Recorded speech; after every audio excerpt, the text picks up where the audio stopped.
together. Like, no, we're not streaming together anyway. It's just me in here doing this. What the heck? And reset everything all over again.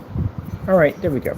First things first, my name is Kenneth Burma, company is IOEG Technology Screens, and we are doing some demonstrations on our medieval cabinet castles and different forms of structures I'm going to be building. And this all started because I started working on one for a for a screen build we're doing. Oh, that just snapped right there. That was no good. For a screen build. All right, where's that smaller piece at? I know we just didn't blow off the table. It's right here. So we're doing the chandelier right now. If I haven't mentioned, Kenneth Burma company is IOEG Technology Screen, where we develop just about everything. All right, let me see. So I'm going to need in here our chandelier.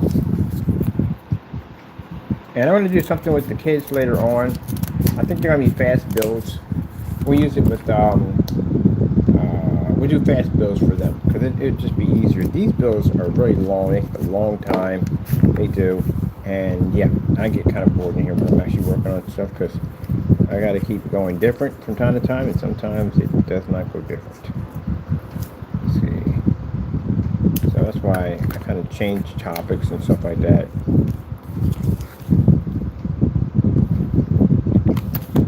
The builds are long. So right now we're building a chandelier. Ouch, mother cherry's goose.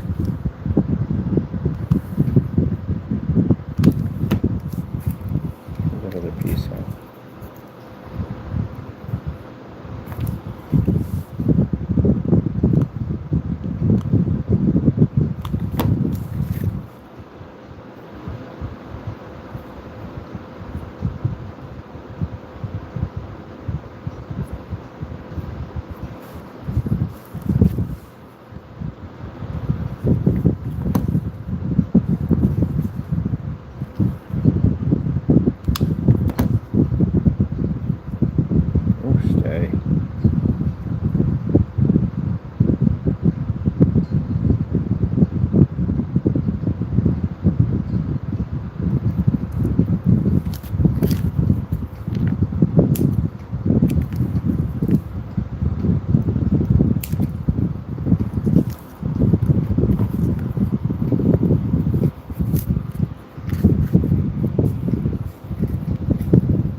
So we're going to be doing the arcade, back to the arcade again, because all this stuff comes in for the arcade. So we'll be doing the glow work on that and converting the ropes to carpet walls. We got one of the machines coming in so we get an idea how everything's going to look. And I still got to pop over to Family Dollar to get the stucco-like material to finish the clock tower. Right now we're doing the chandelier and furniture today on this one. So we got a couple builds we got to go through. On top of that, the stuff gets here to start building the invisible PC cabinets and all that stuff. Everything landed today, so it's going to be like crazy today. Absolutely sheer madness. But that's how we like it. You know, the kids aren't on. I put the whatchamacallit off. These builds take too long. These are long builds. They're 4-hour builds. So usually I go a little bit nutty between here and there, just talking about random stuff. Because again, like I said, it's a 4-hour build. It's a lot of hours in here to build these things. So with the kids, we're going to do something simple, plain, clean. I think I'm going to do shoebox art. I'm going to do shoebox art with them. Show you all the cool stuff you can build with shoebox. You'd be surprised. We're using popsicle sticks, pipe cleaners, all kinds of stuff. We're going to design some pretty cool stuff. So I have something for them.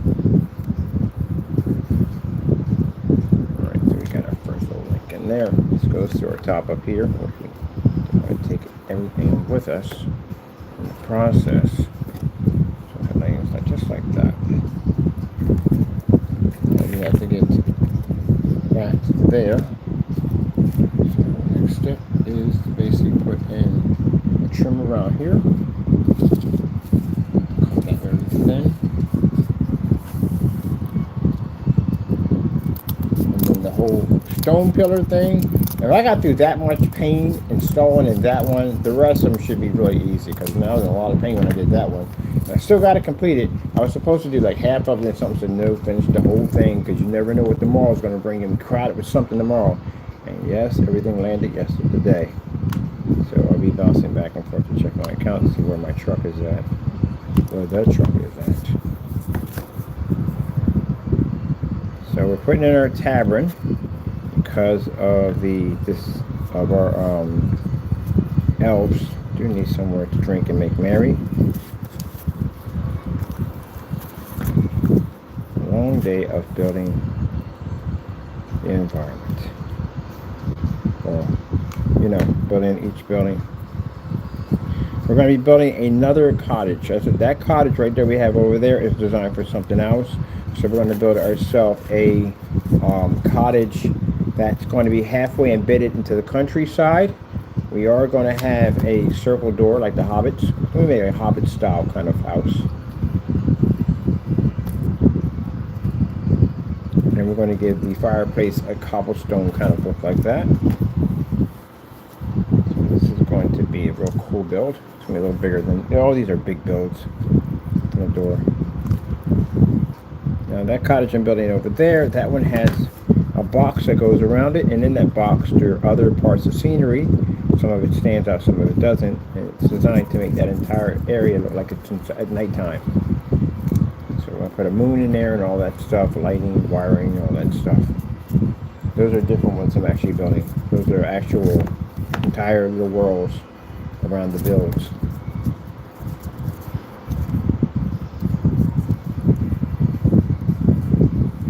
What are we going to do with the fireplace? Well, fireplace is pretty easy.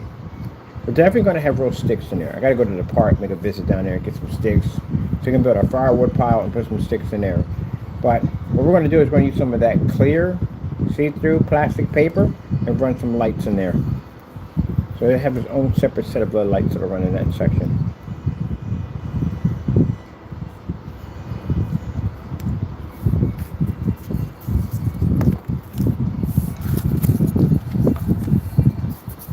We're going to be ordering some stuff pretty soon, some styrofoam balls and different shapes because we're going to be working on George the Giant. So we're behind George. George is a very large giant. He's a kid, by the way. He's just a kid, but he likes to have fun along the countryside with his kite. His kite is huge.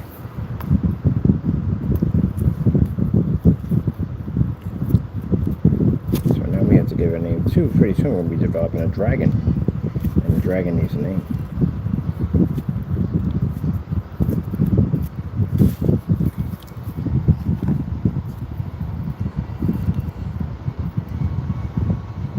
So we might name the dragon Daniel. Daniel the dragon. George is the giant, and then Bob's the knight. Here's an odd name. Bob. Bob is a knight. Now, the dragon is not a bad dragon. It's a good dragon. Him and George all know each other. Well, Daniel and George know each other. The knight also knows the dragon. He also knows George. The dragon is also not full grown. Teenager. This is a happy world. This is not a world of destruction and chaos. Not that type of world. Now we do have some bad guys. We do have the trolls and that, but they're different type of trolls. They're mischief. They get in trouble in that, but they don't do any murder and killing and all that stuff. They don't do that. They have certain guidelines and rules and regulations they have to follow. Ain't that right, Taco? But yes, sir. But they still get in trouble. They're mischief. Always get in trouble. So we got the top part of our build for our chandelier. Start on the bottom half too. Get that little wrap around on it. So I got real cool builds I'm going to teach the kids how to do with shoe boxes. Put some cool stuff with shoeboxes. You can buy shoeboxes? Yeah, you can buy them on Amazon. They have shoeboxes you can buy. These are shoeboxes that are already white shoeboxes or black shoeboxes, how you want to have them. And we can paint them up to whatever we want to paint them up to be. Now, I don't have those paint skills like that because once you're a kid and you have those paint skills, those special paint skills that when you get older they disappear. You can't duplicate them ever. So, I've got some God kids. I'm going to have them do some paintings on those boxes for me. You can draw whatever they want, and then we'll display it.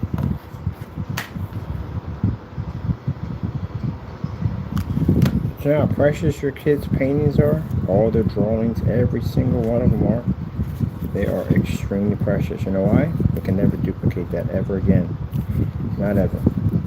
My mother saved just about every single piece of artwork I've ever done of all her kids. Some people look at it and they tear it up and throw it in the trash. Oh, just paint it today. It's more than that. Than the day. It was more than the painting to the child when you did it. So you need to get a scrapbook or get something to put all his paintings and pictures in, because I'll never duplicate those ever again. That's why they're precious.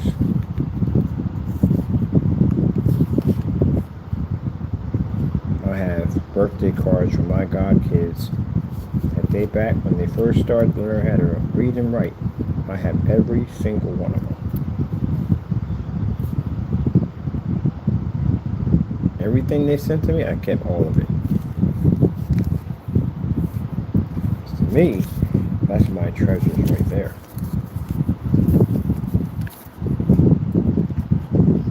Pretty cool. Set up a nice little art gallery in the room. Where they can display their art.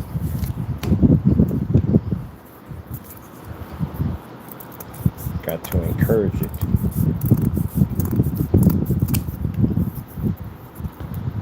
Because you never know what may become of it.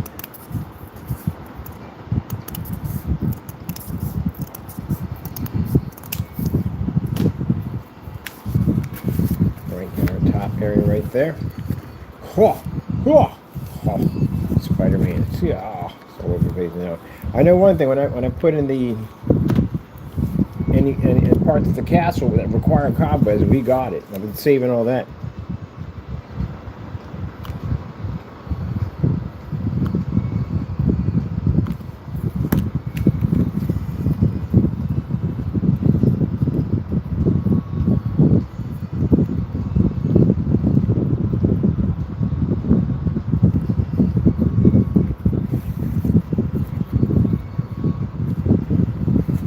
Daniel the dragon is not allowed the kingdom in fever season because he breathes fire. That's why. He sneezes, and every time he sneezes, something catches on fire. And then instead of having the whole town burned down, because that's where George the Giant comes in, because George rip up lots of water and put out these fires that Daniel the Daniel the dragon has a habit because he has really bad hay fever. So it's not permitted in the kingdom. It throws a bit of a fit. What can you do? You can't burn down half the kingdom because you sneeze because you're a fire-breathing dragon. And he understands. So him and George the Giant go out and they play in the field.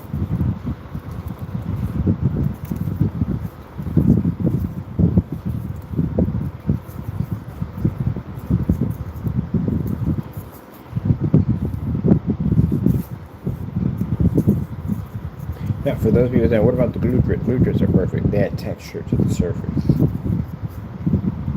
Ooh, someone's in the potty pouch again. Yeah!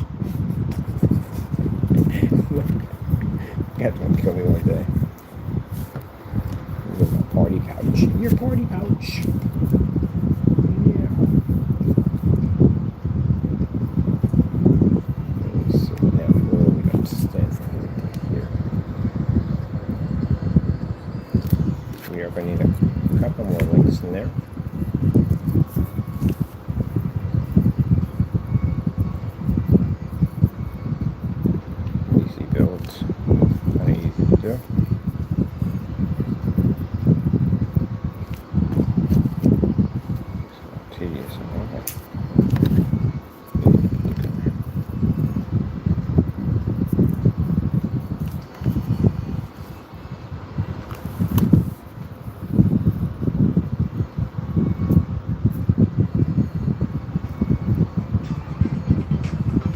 gotta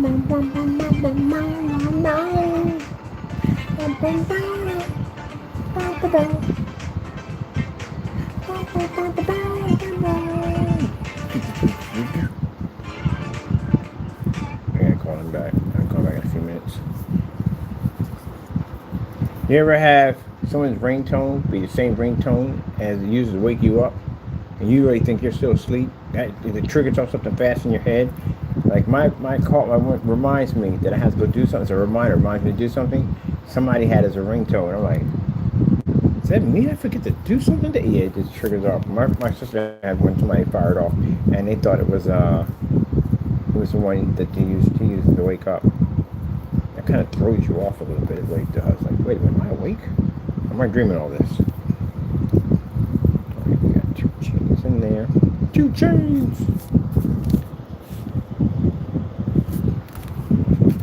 There. The more detailed this thing looks, the better. Let me see. Send me a text. Would it be? Would it be?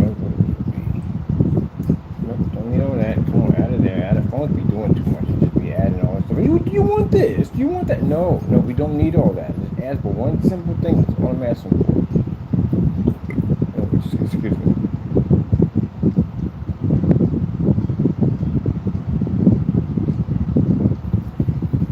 Okay.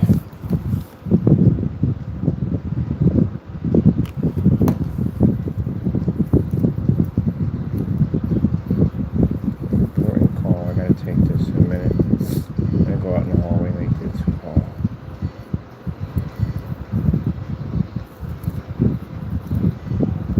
It's one of my friends. That's why I advise people. If you're calling me, or just be calling me, don't do that. I'm busy.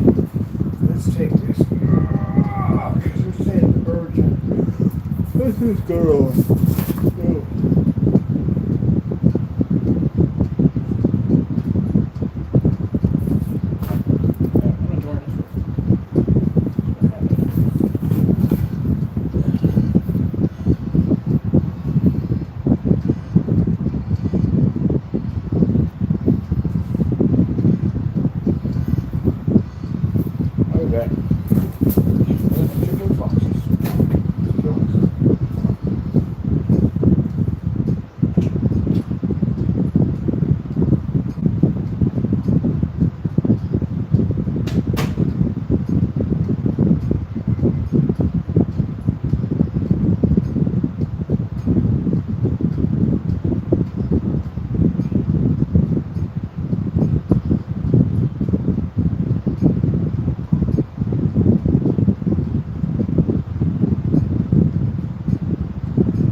Not the problem at all.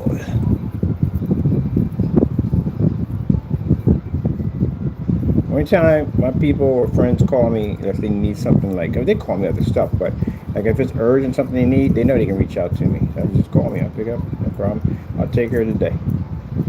It'll be it taken care of today. Right, let me see. There we go. I like that from there. All right, cool. All right, that's nice. All right. If I need something like, hey, I need so and so and so, that it's taken care of. Like, I don't even gotta explain it. Like literally, you don't even have to explain it to my people at the end of the day. Like, I need something that's taken care of. You don't know what I want? Yeah, whatever. I don't care. It's taken care of. What you need. That's why when I take my people out, my friends and stuff, if I'm saying let's go out to eat, we pay. We don't bring no money with you at all. So if you say let's go out to eat, we're paying for everything. And that means we pay for the food at that restaurant, we pay for the food at this restaurant, we pay for everything. Ain't a problem. You know what I mean? I used to take people out to dinner all the time. Reason why? Because you already paid. You brought yourself. That's all that matters. You being there is entertainment. So you don't bring no money with you. Maybe reach in any pocket for something. What you reaching for? Get some money. Put that back in your pocket. We got this.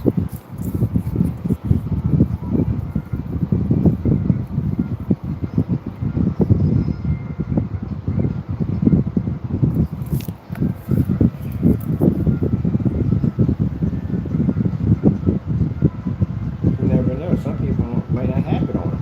You know, you might not have it. So, I believe in it. If I take out, if I make the suggestion, I pay.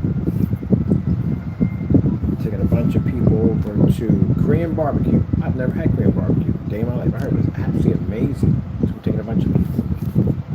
Paid for their food. Let me see. Yeah, because we eat, man. We don't. And it ain't just the Korean barbecue. Drinks, dessert, whole 9 yards, everything. I remember one time we went to I can't think of the place now. What was it? A bunch of my friends one of my god kids went. It's good all the time. I can't think of remember it. Okay, whatever. It'll kick in my head sooner or later. But anyway, we all went to this place to go get something to eat. And I paid for her friend, her sister, all the kids. And it was my ex and me.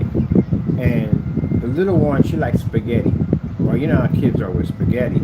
Spaghetti, majority of something on the floor, or on them, or in someplace else. But we gave her spaghetti. She tore it up. She tore that spaghetti up. I think she got most of it, but so much of it was on the floor. Oh, a lot of it was on the floor. And I felt so sorry for the server that had to clean it up, so I gave her $30. Because I felt bad. She didn't ask for it, I just felt bad. And when she jacked the floor up. And we laugh about that to the day. I said, yeah, you remember we gave like the waiter like $30? Because like, oh man, I'm so bad. Like, well, you know what happened? We had kids like, yeah, I know, I feel bad about that. She jacked that floor up. She tore that spaghetti up, man. She loves spaghetti. To this day, she eats spaghetti. She loves spaghetti. I feel so bad. I jacked the floor. Now, most people say when they tip, how much do you tip? I tip 20. Always tip 20. That's just me. Some people tip 5, some people tip 10, but I tip 20. Now, if the food is good, if it's banging, the highest ever tip was $100. Because if the food is good, we had this one guy, man, he was on point. Like my glass of root beer was never empty. And then we never paid him. We usually pay him like $20. I usually give him $20 tips.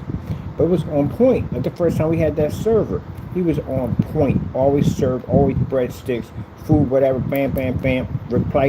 Very polite, very respectful. And this happened the first couple of times we went there. He was same thing. He wasn't putting on the act. That's just him. And other people like, yeah, his name was Icon. His name was literally Icon. Beautiful name. And he come over and he talk about his he come over, we chat with him, talk to me. He had spontaneous, beautiful attitude. But anyway, yeah, service on point every time. I said I'll be back at ATM channel. This guy $100. So what we do is I told it on the date, never leave the tip on the table. If you leave the tip on the table, some places have shared tips. I think you get what you deserve to get. If you're nasty and disrespectful to people, why should you get a tip from someone that's been polite and kind?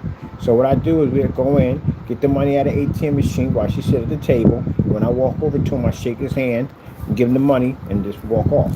Nobody knows who gave him anything. I said, that's how you tip. When you fold it up, put it in your hand, and shake the hand, you slide it off, and they got it in their hand. They know how it works.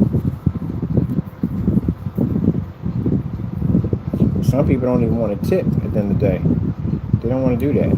They don't keep you like freaking $2 and $3. Now, that's all you got. I'm not going to understand that. But if you got it like that, and you don't, I mean, come on. Bro, seriously, how cheap can you be? I don't hang around no cheap tippers. You make that kind of money at the end of the day, you going to give them like $2? Really? Nah, you can't be sitting at my table. If you blessed to have that money in your pocket, then you paying forward to somebody else. Because you never know. That tip can mean a lot to them. That could be something extra. They might need a little bit short on the rent. They could need this and need that. You never know. People, 50 cents. 50 cents, get away from me. Now, if you ain't got it like that and you paying what you can, then hey, God bless you. But if you got it like that, God has blessed your hand, and you got it like that, and you giving people like little nickels and dimes here, no. Can't be at my table. I know people like that. I don't want to give them that money at the end of the day. Like, you working right now? I say, yeah, but where were you at when you started your business at the end of the day? You weren't making that money like that, were you? Nope. And guess what? Paying forward. So I always keep $30 in my pocket, no matter what. I keep $30 in my pocket because I never know if I bump into somebody who didn't eat that day. And I bump into people quite often that don't eat. So I give them that money. I give a person like $10. You know what I mean? If it's a restaurant nearby, I pay for their food.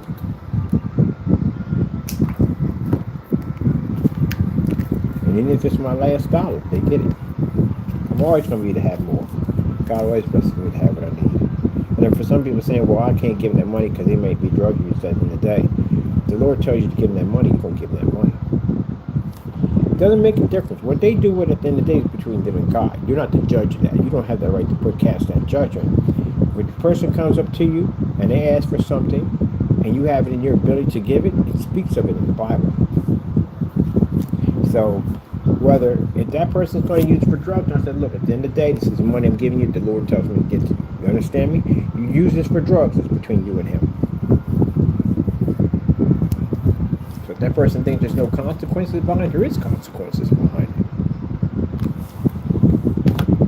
Consequences are not going to be something that's going to, I don't know what the Lord's going to plan, but I guarantee it's going to be a way to save your life. But you have to go through something. Some people have to go through things in life in order to be saved. Some people have near-death experiences. Driving along the road, truck cuts you off, hit an embankment, your car gets thrown down the side of a mountainside, and you barely survive it, but you do survive it. You will become closer to God than you have ever been closer before.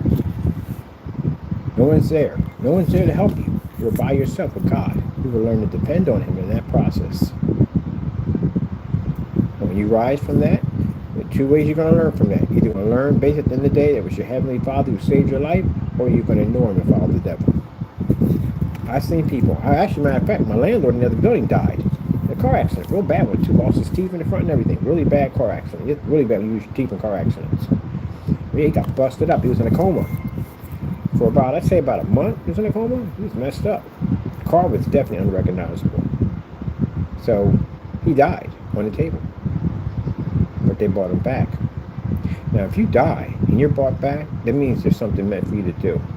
Other than that, he'll just be taken. And they brought him, he came back. And you know what he did? He went right back to the same lifestyle he was doing before. Didn't change anything. Went back to drinking, smoking, gambling, cheating on his wife, all that stuff. Nothing changed. Not a thing. What a shame. Gave it a second chance. Some people don't even get those. So, he went back to his life. So, then at the end of the day, that was going to try to finish him. Some people have accidents and they become Christians. There's one where a guy had an airplane crash and the guy walked out of it with not one scratch on him. You hear about people that happen to people? Yeah. Plane hit the ground, everybody perishes. The only person that don't perish is that person. Because it was your calling came up. Your calling will come up. The Lord needs you to do something. Your calling will come up. Some people figure it out in church, and some people figure it out in really, really interesting events.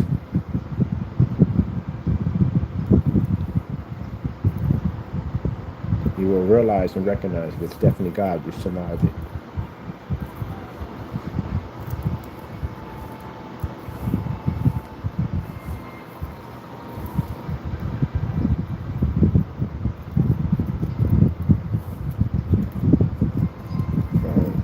Chandelier. Bucket list. I want to swing from a chandelier. I wonder what that's like. One of these chandeliers, not the other ones. And you watch those movies and the guy with the sword's like, yeah! They jump on the chandelier and slide across. Like, I don't know what that's like.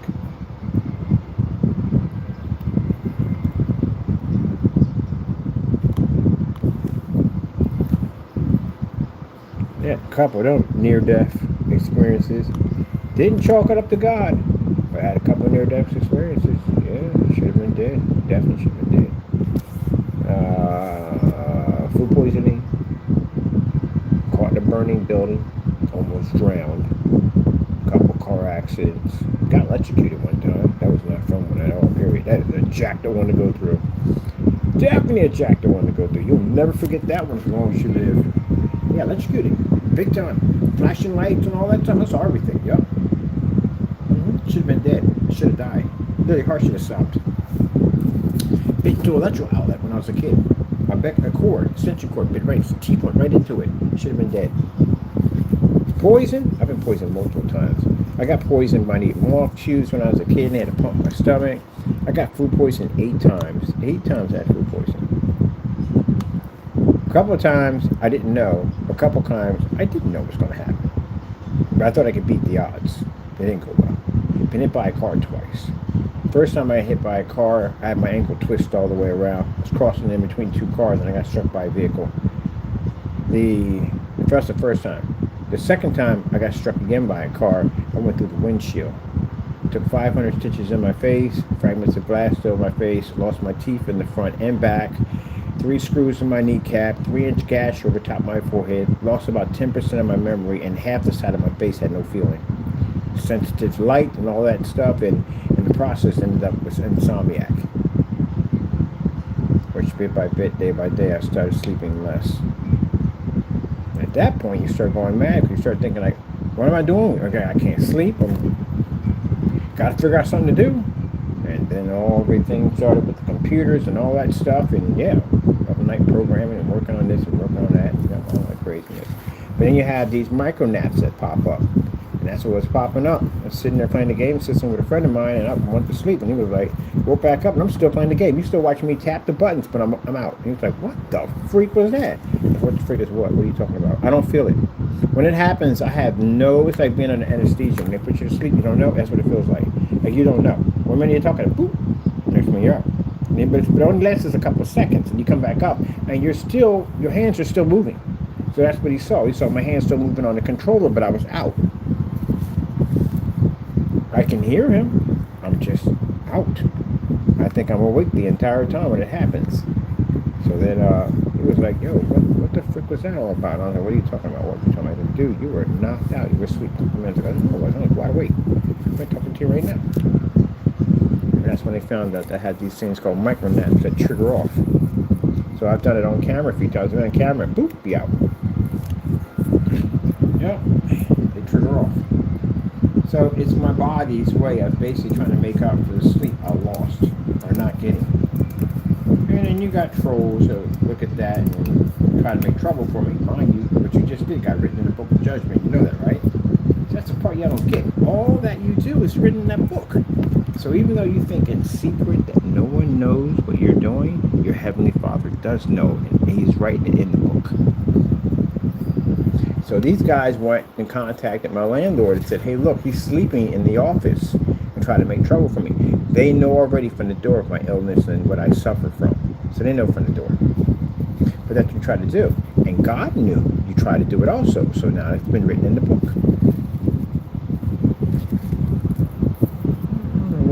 Anyone thinks you're going to hide anything secret on this, it's impossible. You're not hiding anything from secret on this earth. God sees and knows everything. Where are you going to hide? How are you going to do it?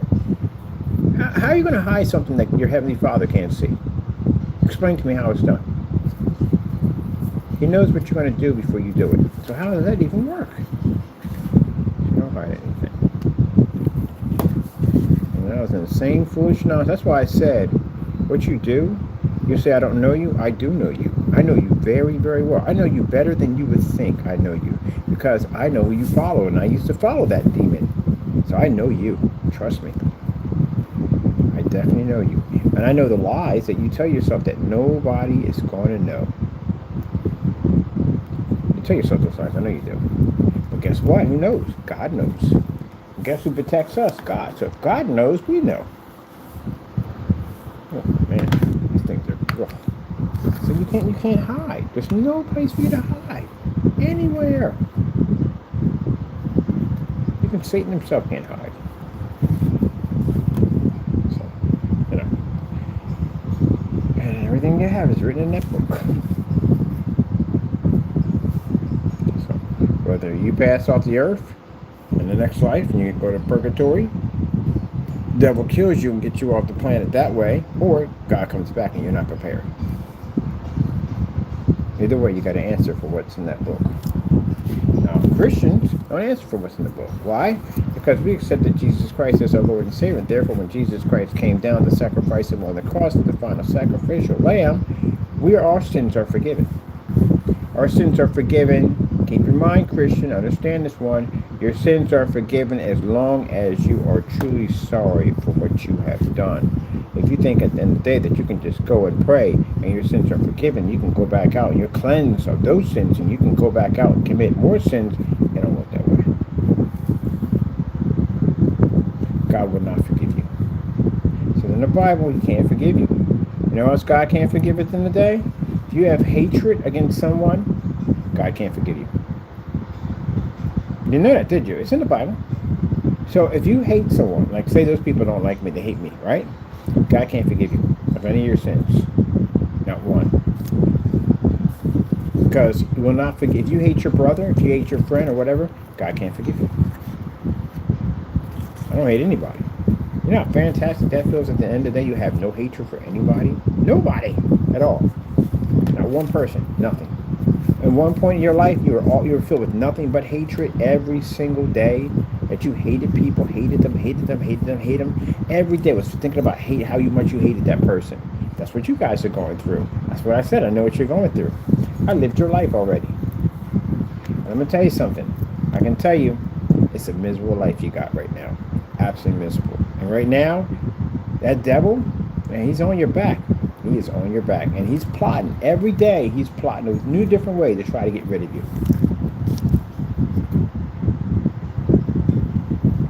And every day, he's plotting something new. And you can sit there and say, well, look, here's the thing. Demons are all over the place. Now say you have a demon right there, right? And this is you, right? Okay. Now say this guy over here, he's a really bad guy today. The demons have already infested him. They got him doing all kinds of vicious acts at the end of the day. This guy's sitting right here. Now this demon will talk to him and said, hey, why don't you go over and rob this guy right here? He looks like he's got some money on him. You can get some extra money. Just rob him. He'll point it out to you. And meanwhile, this one over here is telling you at the end of the day that this guy looks suspicious. You might have to kill him. So they line you guys up. When you guys line up, what's going to happen is he's going to whisper in your ear. He's going to whisper in his ear, tell him, hey, look, rob him, take his stuff. Hey, you're going to have to do what you got to do. You're going to have to kill this guy. Yeah, they ain't got you guys fighting at the end of the day. And one of you guys is going to get murdered because one of you guys is going to kill each other. So now he's in hell. He's done. They got him. But you, on the other hand, you're going to jail because you just murdered that guy at the end of the day. So now you're sitting in jail. Now, while you're sitting in jail, this demon can be over having a conversation with this guy in jail. And like say, hey, look, that guy looks like easy pickings at the end of the day. You know, let's just take something off his plate, see what he do. So now he goes over to you, he takes something off your plate. But then you get mad and you kill him, and now he dies. They got him next. He's gone. Now you're still here at the end of the day. But let's get somebody else. Hey, it's full of a lot of people in prison to take you out. So now we got a bigger guy right here. And this guy comes over and he whispers in his ear and he does kill you. And now you end up in here and he's next. So now they got 3 people already that belong to them. Because you played the game. And once you first start playing the game, the first, the second, third time, they know they got an investment. They're going to hold on to you as tight as they possibly can. Now say that this man right here, this is Jesus Christ right here, and this is the devil right here, and this is you, and this right person right here is serving the devil, and you're a Christian with God right here. When this man jumps at you and says something nasty to you, this guy's going to whisper to you and say, kill him. And you're going to turn around and praise and say, nope, I'm going to give it all glory to God. I rebuke you, Satan. Satan's going to take off and run. So now there's no more power. It's between you and God. You're a saved man, and you don't have to worry about that. And this guy's going to get frustrated and leave and angry because he's full of that demon at the end of the day. He's going to leave. The devil already got control of him. He don't have control of this man because it's a Christian man. See how that works at the end of the day? So now he's angry and upset. You know, he can't do anything to you because you know why? This guy's in the way. Jesus is in the way. So he has no power whatsoever. He has to leave. And where's he going to leave? He's going to go over here with the devil. That's where he's going to be at. And the devil's now going to figure out a new way how to kill him that day. Meanwhile, you're with God. And the devil can't touch you, and he can't touch you. That's what you guys, in the situation you guys are in right now. So now the demon figures, that didn't work. I got to figure out to find somebody that's compatible to kill you. Yep. Mr. Williams, faking to be a preacher and all this stuff, dude, you're on one of those e-bikes. Do you know how easy it is for somebody to jump a curb and slam into your bike, or someone to get nasty with you because you cut in front of them and they don't like you at the end of the day? You're open for easy pickings. And you turned around and you stole from Jesus. You stole from God. You attacked a Christian. You attacked another Christian here. You attacked Christians at the end of the day. You send gay pornography to a Christian man, and you turn around and send half-naked pictures of yourself to people. You did everything the devil told you to do. So the devil's going to make sure you don't make it to the kingdom of heaven. He's already sealed your fate to try to make sure you don't make it there. He's going to keep you as far away from the kingdom of heaven as possible. Let's keep you over here. Let's keep you over here with me. You're going to stay over me. Kingdom of heaven is right there. He's going to keep you right over here with him. And Jesus is calling out to you. And every time you do more and more stuff, you go farther and farther and farther away. And Jesus is calling and calling. And sooner or later, the devil's going to start putting things and obstacles in your way to block your path to Jesus.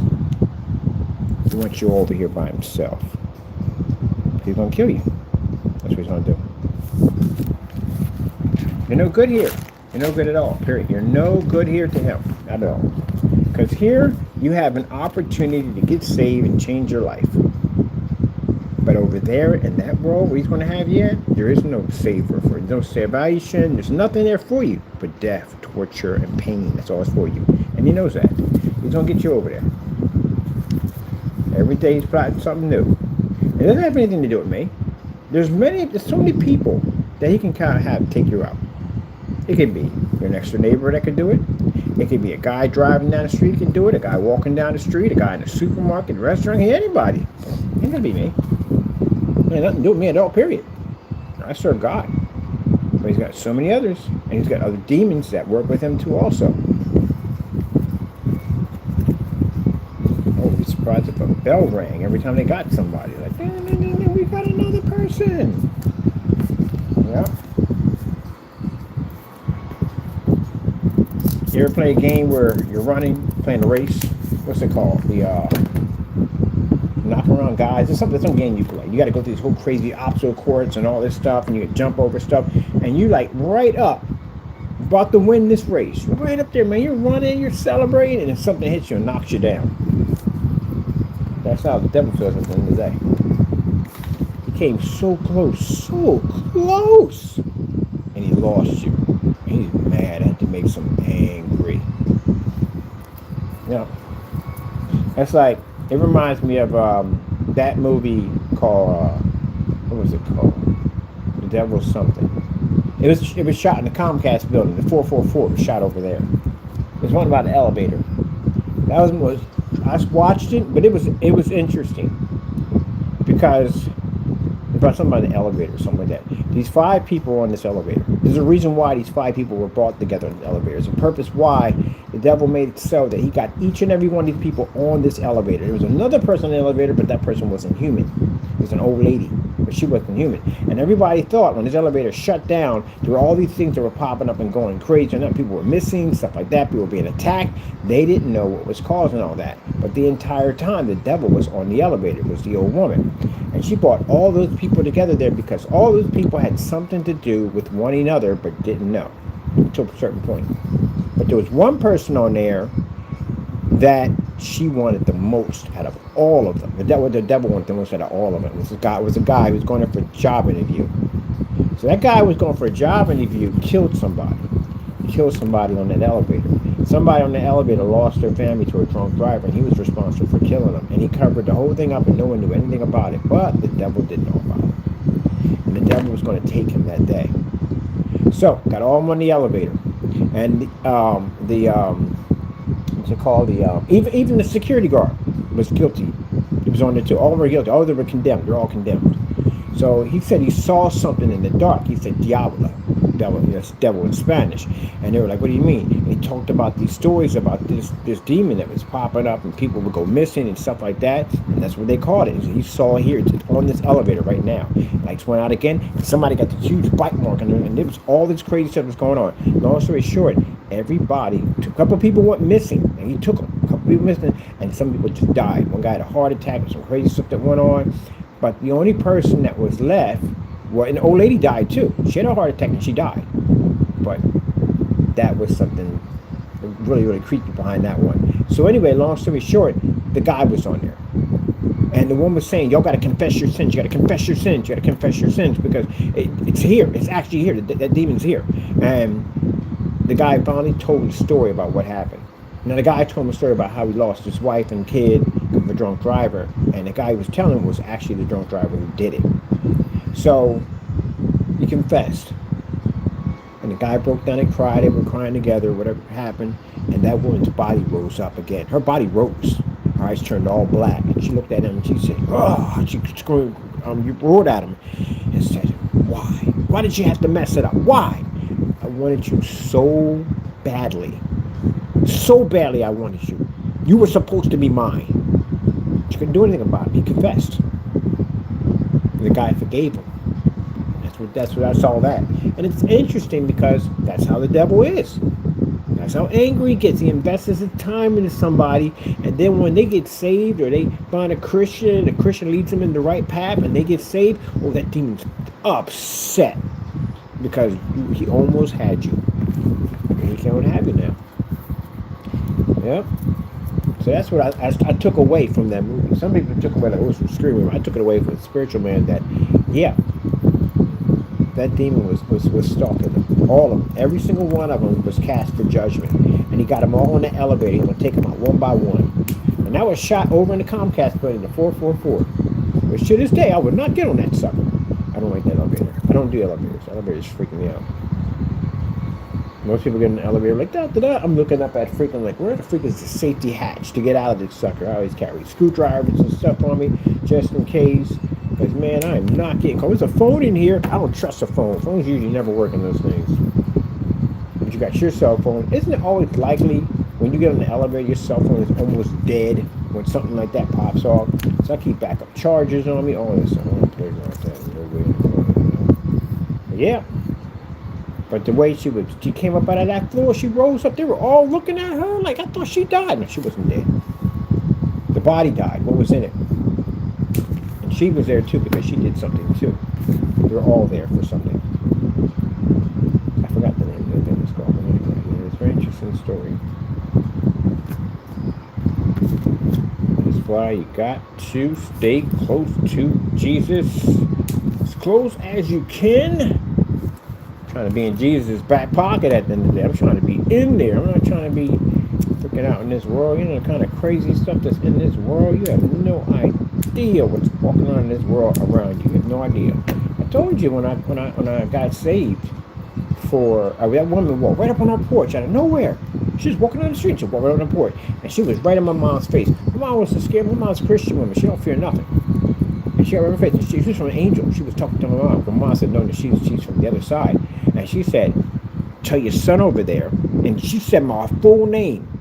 How would she know my full name? Very few people know my full name. She knew my full name. And she turned around and said, he better not ever get in trouble again because this is the last time the Lord's going to save him. Yeah. And my mom turned around and said, did you hear that?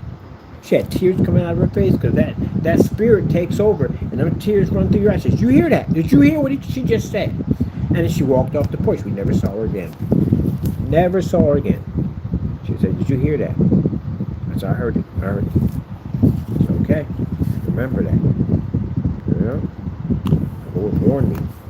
And then after when I got baptized, the Lord, for 2 months, I saw demons for 2 months. Some of them in human form, some of them not in human form. I even had 2 of them call my name. Scariest thing ever. Make you rise up, grab your Bible, and pray, pray, pray, pray, pray. Scary, very scary. God, I'm happy that Lord protects me when I'm out there because you never know what's watching you. You never knows what's sitting right next to you on the bus. Or it's in the back of your car. You think at the end of the day, because there's nobody in the back of your car, there's nobody sitting back there, it's just you, yeah, you don't know what's back there, sitting back there in your car. Why you pray before you get in your car, pray before you walk out the door, pray before you walk into any establishment, you pray. Walk down the street, you pray. Because you don't know what's watching you, and when it's watching you, and where it's at. They sit across the street in your home, your house. Some of them, if you've done what you've done, you're in your house. I've seen them, and I've actually talked to them. Like the one I had, the one on the internet. You got to be careful who you talk to on the internet. You don't know what is you're speaking to on the internet. Gotta be careful. What you think? At the end of the day, something with horns and an orange tail? No. You don't know what they look like. No one knows what they look like. I don't think I would ever know what they look like, ever. But whatever form it is, it's sitting there having a conversation with you. That's what happened to me online. I got that web TV one time, and I got the acting up and carrying on in there, and they said, here we go, we got one right here. And this guy came in the room, he was speaking, his name was in Old Hebrew. That should have been the first sign that would have popped, I should have saw this. Not Hebrew in the Bible, Old Hebrew, ancient Hebrew. How would he know this stuff? He's just a scholar or something or whatever, but something was off about it. So anyway, me and him got into it. Because I was in there just to cause trouble, make trouble, that's what I was doing. Me and him were going back and forth and stuff like that. He wasn't saying much. He was keeping it short and sweet when he was speaking to me. But he said, you're lucky it's not the hour at hand, because I would morph and come see you. And I said, oh, we're Power Rangers now, right? Okay, I'll sing the song, go, go, Power Rangers, messing with, right? So about 2 days go by. It's late at night, and my dogs are going off like crazy. Now, usually they do this if there's a crack kid in the back or someone in the property. That's when they do that. The kitchen window's where the alleyway's at. So I went to go lift the window, but the window wouldn't open. My window always opens up. It's never jammed. I just couldn't get the window open. I'm pulling. The freak! I'm trying to scream out the window. Yo, get the freak out of my yard, right? But the window's shut, and I heard the Lord said, "Look." When I looked through the window, I saw this shadowy like figure moving back and forth, trying to get into the downstairs area. Now I prayed over the whole house. My mom used to take some blessed oil, you put your cross up, and you pray over every part of the house, because you never know what's trying to get in. So it couldn't get in. But I knew what it was. It wasn't a crackhead, it wasn't that, it wasn't a drug, it wasn't that. I knew what it was. The Lord let me know what it was. It's a demon right there. That is a demon that you had the conversation with online that came to see you. Yep. Wouldn't let you know what it is. And you realize that online you don't know what you're talking to or what you're talking to. You got to be careful about that. Gotta be careful. They're in all different forms. All different forms, even in animals. I've seen a couple animals on TikTok. Then my dog's got a crazy look. Your dog's possessed by demons. And no dog would look like that. And it's not AI. It was his dog. His dog is possessed. So you gotta be careful about that kind of stuff. You gotta pray over everything. And antiques, gotta pray over antiques. Old suitcases, definitely gotta pray. You never know what's in the suitcase. You open them up, you never know what's in there. Gotta pray over that. Anything you bring in your house, you gotta pray over it. They can carry themselves to anything.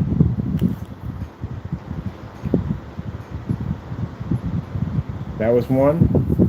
There was one that I can't say all of them, but there's one that in my backyard. I didn't have the gate up there yet, and I heard somebody back there chanting. I don't know what it was. They're back there, crackers back there acting up, and someone was back there chanting. So I came out there with my dog Tigger, because everybody know Tigger. And nobody gonna mess with him. Get him out of my backyard. That nonsense. What y'all doing back there? And I turned around. Tigger ain't afraid of nobody. He ain't afraid of nobody. But he was pulling back. He never pulls back. He was pulled back. He was pulling me back. I'm like, what in the world? And I look over and I see it. It must have been almost 7 feet tall. Weird looking, shiny, gray, pearl-like eyes. And a mouth with a razor sharp teeth. Just grin from one end to the next. And the weird thing about it is that the drug users that use in that yard, they were walking around him in a circle like they were in a trance while he was staring straight at me and smiling. Oh man, you don't forget something like that. And I prayed. I got my dog and got out of there. We prayed all the way back. They wouldn't follow me. The Lord told me, don't open the door. Yep, they didn't follow me. Just stayed there. I never saw it again. That was one that I saw. And the other one, yeah, I saw lots of them. I've seen a guy sitting next to me, behind me, giggling and laughing. I know what it was. It was a demon behind me laughing and giggling. It was a weird laughter. I've seen something run across the top of the rooftop. That's all for a glance. Like a large black animal. It's big, but the size of a rhino. There's no dogs that big that run across the roof like that, gallop like that. That's another thing I saw. And there was one when I came back from a hockey game. These 2 old women popped up out of nowhere. They had something wrong with them. Definitely can tell that. So if you think you're in this world alone by yourself and it's just you all by yourself, you are sadly mistaken. That's why you pray over every place that you go into. You pray over everything. Because it's watching. They're watching. They're sitting right next to you watching you. They see my angels. They do. They see my angels, but they still try. They still try. They still try. They see my angels, but they still try. You ain't going to do anything over here. You're not. So when I explain to these people online to do this crazy stuff, this is what you have invited into your home. This is what's around your family. This is around your kids. You invited this in. They don't have any form of preference where they're saying, well, I won't touch a baby. I won't touch it. They'll kill whatever they want to kill. They don't care. You're talking about Satan at the end of the day.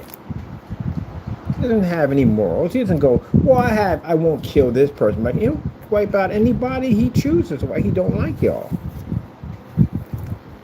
Don't care about that. You're thinking on a human standpoint. You're not thinking on his standpoint. On his standpoint, he does not care. And you put your life in danger, you put everybody in danger. That's why people that are into the whole devil worshiping and all that stuff, man, I stay far from you. I don't want nothing to do with your circle. If you're out there sitting and carrying on and acting up, you're inviting those things in, no, I'm stay far from you. I don't want nothing to do with you. You play a dangerous, dangerous game.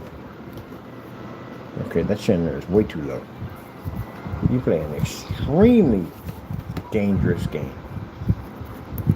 Let me see what this one. Too low.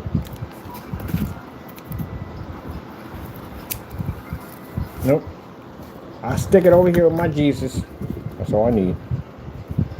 Let's see.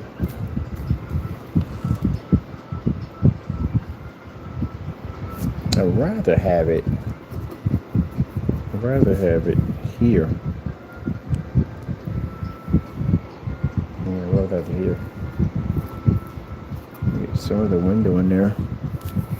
Hey, dude, get over here. I need you. And that's about right. Yeah! That's about right. Swing from that sucker.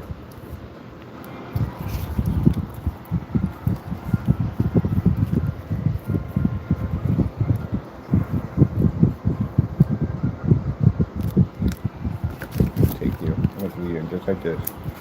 That's perfect. We had it the first time. Yeah.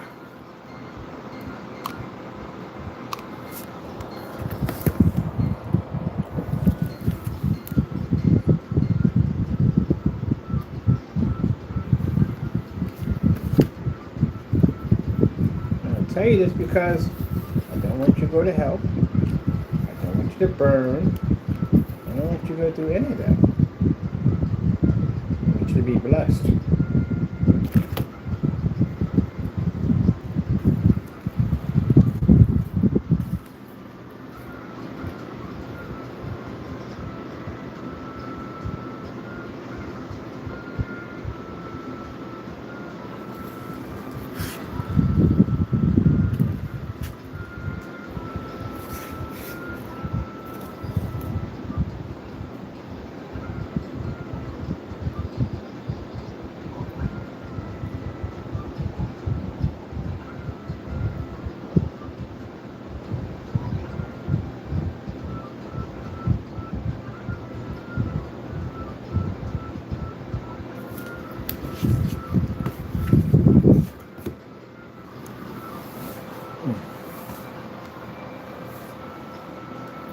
Imagine people who got blessed back in that era.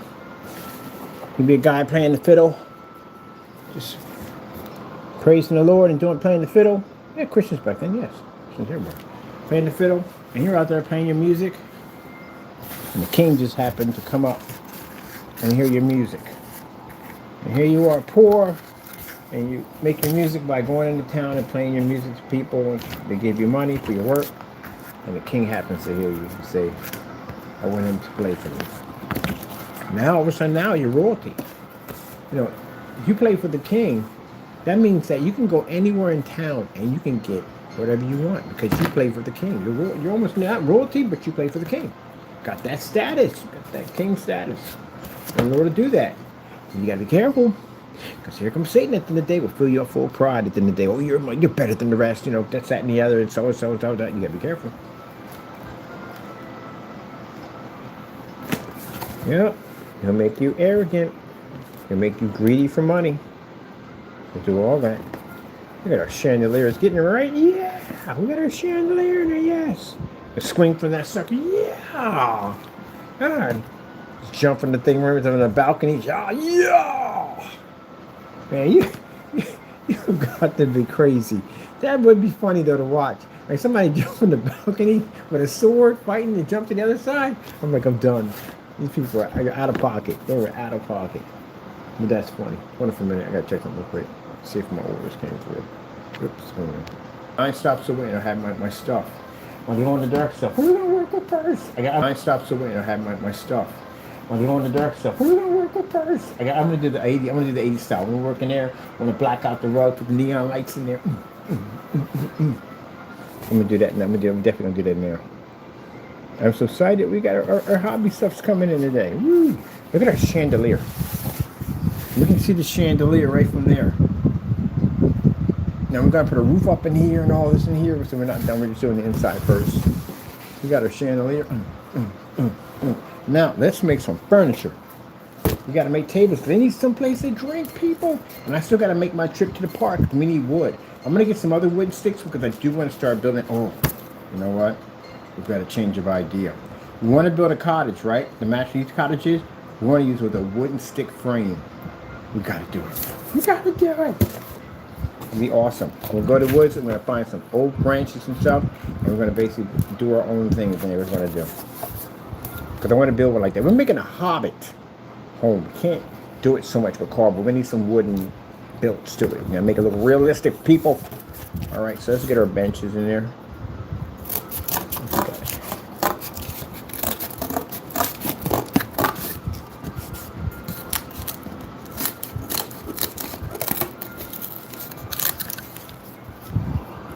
Making merry.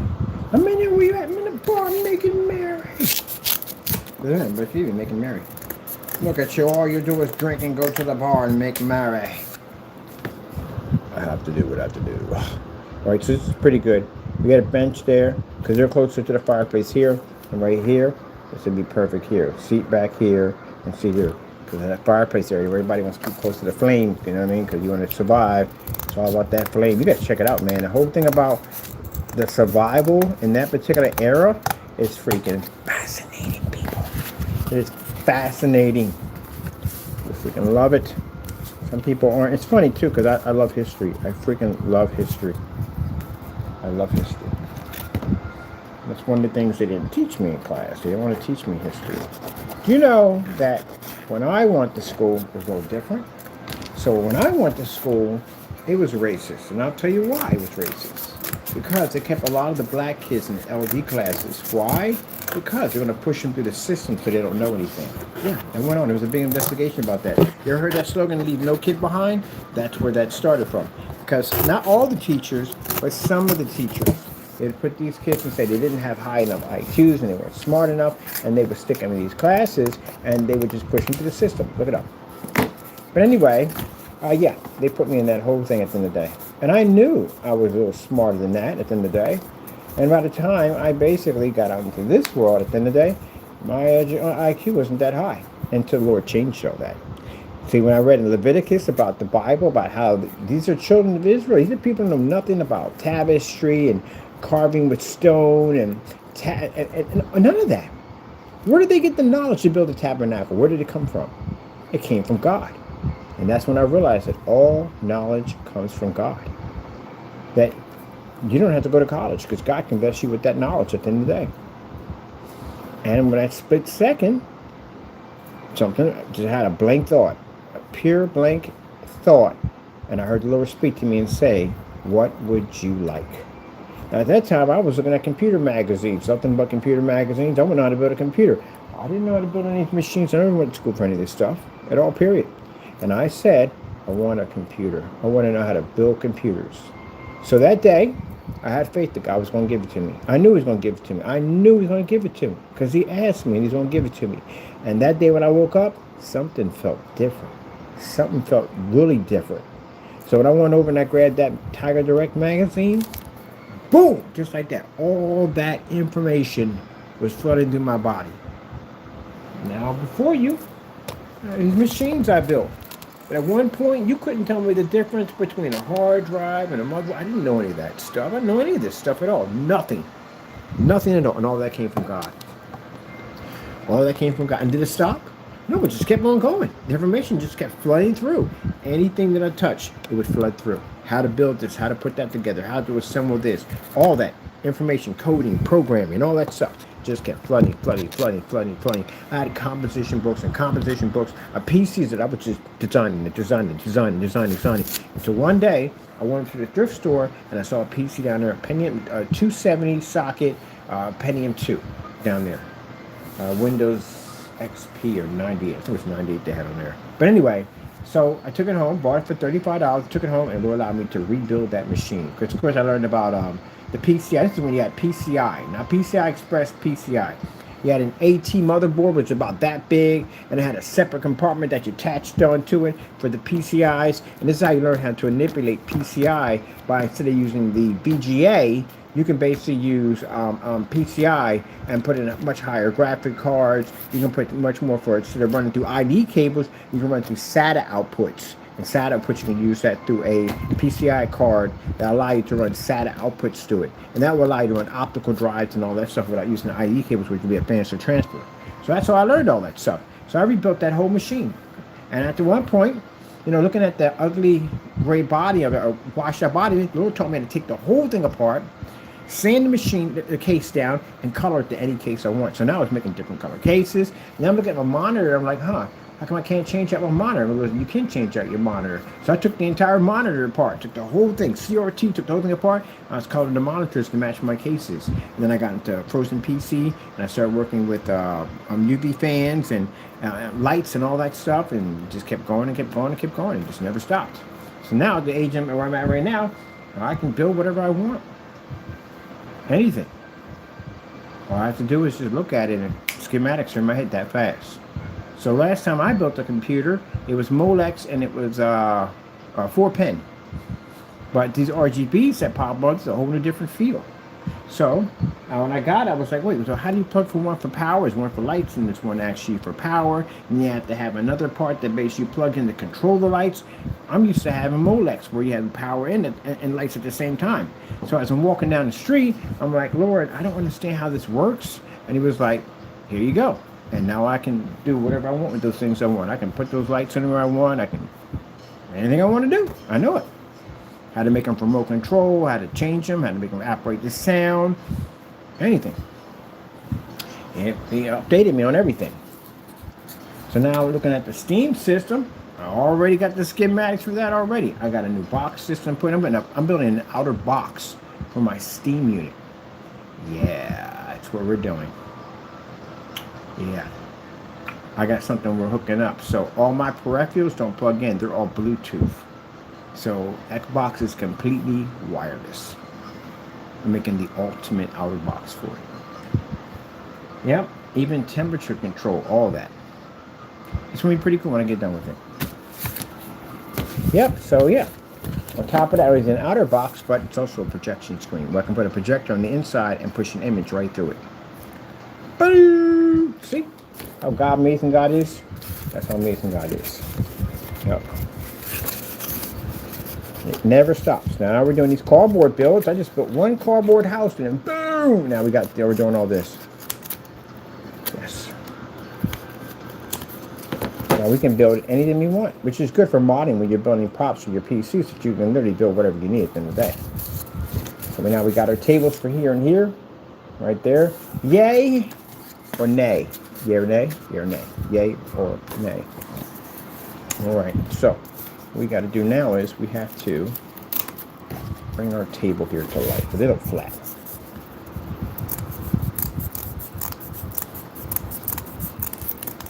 Like we did with the deck. Same thing, same design. So, when you guys were in there talking all this trash about how my skills suck and how this, that, and the other, you were talking about God. You were mocking God. That's what you were doing. But God is the one who gave me that knowledge to do that. You get yourself in danger all the time. I explained to you at the end of the day that no good comes of it. It's very dangerous to try to take, steal, or belittle a Christian. It's very dangerous. And I told you about that time I said that comment to my brother-in-law, and ended up being in a situation where I had 3 people sitting in front of me with a loaded gun to my forehead. I just made that statement to him, and it reacted that quickly. It's one thing I learned from that experience is that you don't mess with God's people.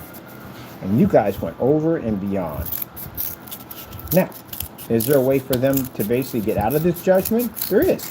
You got to basically pick up your cross, accept Jesus Christ as your Lord and Savior, and you have to ask the Lord for forgiveness. Because if you don't, Satan's going to finish you. And if God decides to cast judgment on you, then you'll have to deal with that.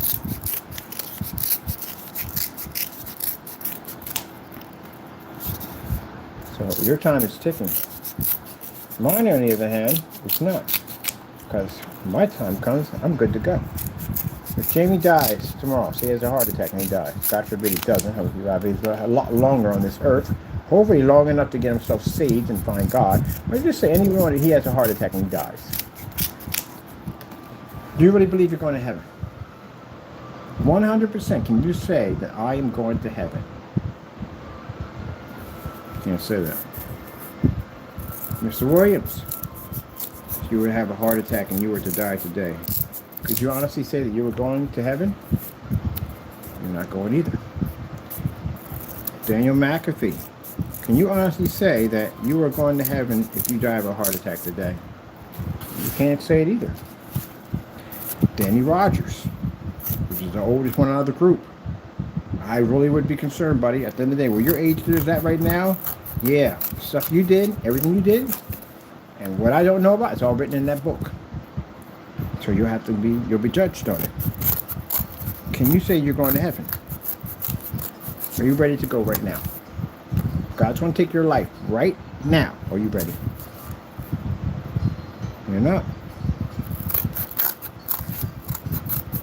Most people, when they're on the verge about to die, the first thing you think about is there's so many things that you haven't done yet.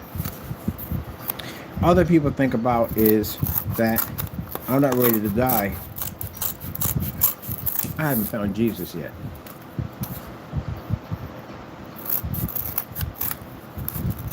And some Christians think at the end of the day, well, I'm going home to see God. I'm happy. Happy as can be. But then some are thinking like, Lord, I wish I had a little more time. I just want to save more people. I just want to talk about you more on this earth. I wish I just have a little bit more time. I just want to do more for you. And the Lord said, no, you've done what you need to do. It's time to come home. That's how we see it. My mother, on her last day on this earth, she smiled. She was more happy than I've ever seen her in her entire life. She went home. She didn't fight it at all, not one bit. If someone's fighting it, that means they're not ready to go. Yeah, I want the same look when my time comes.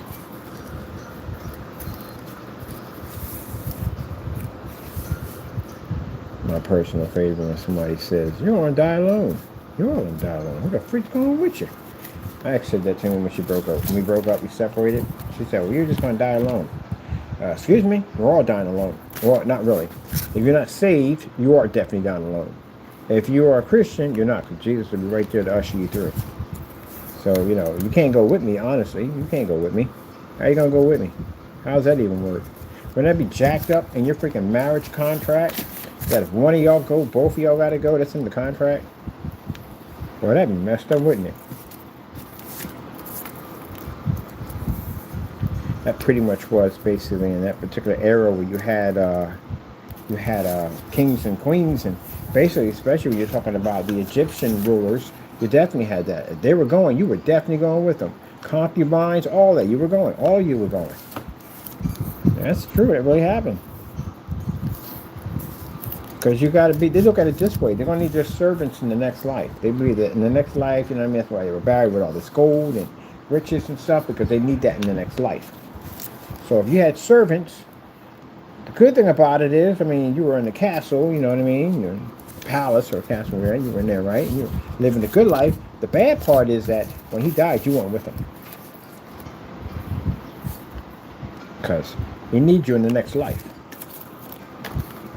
to serve him.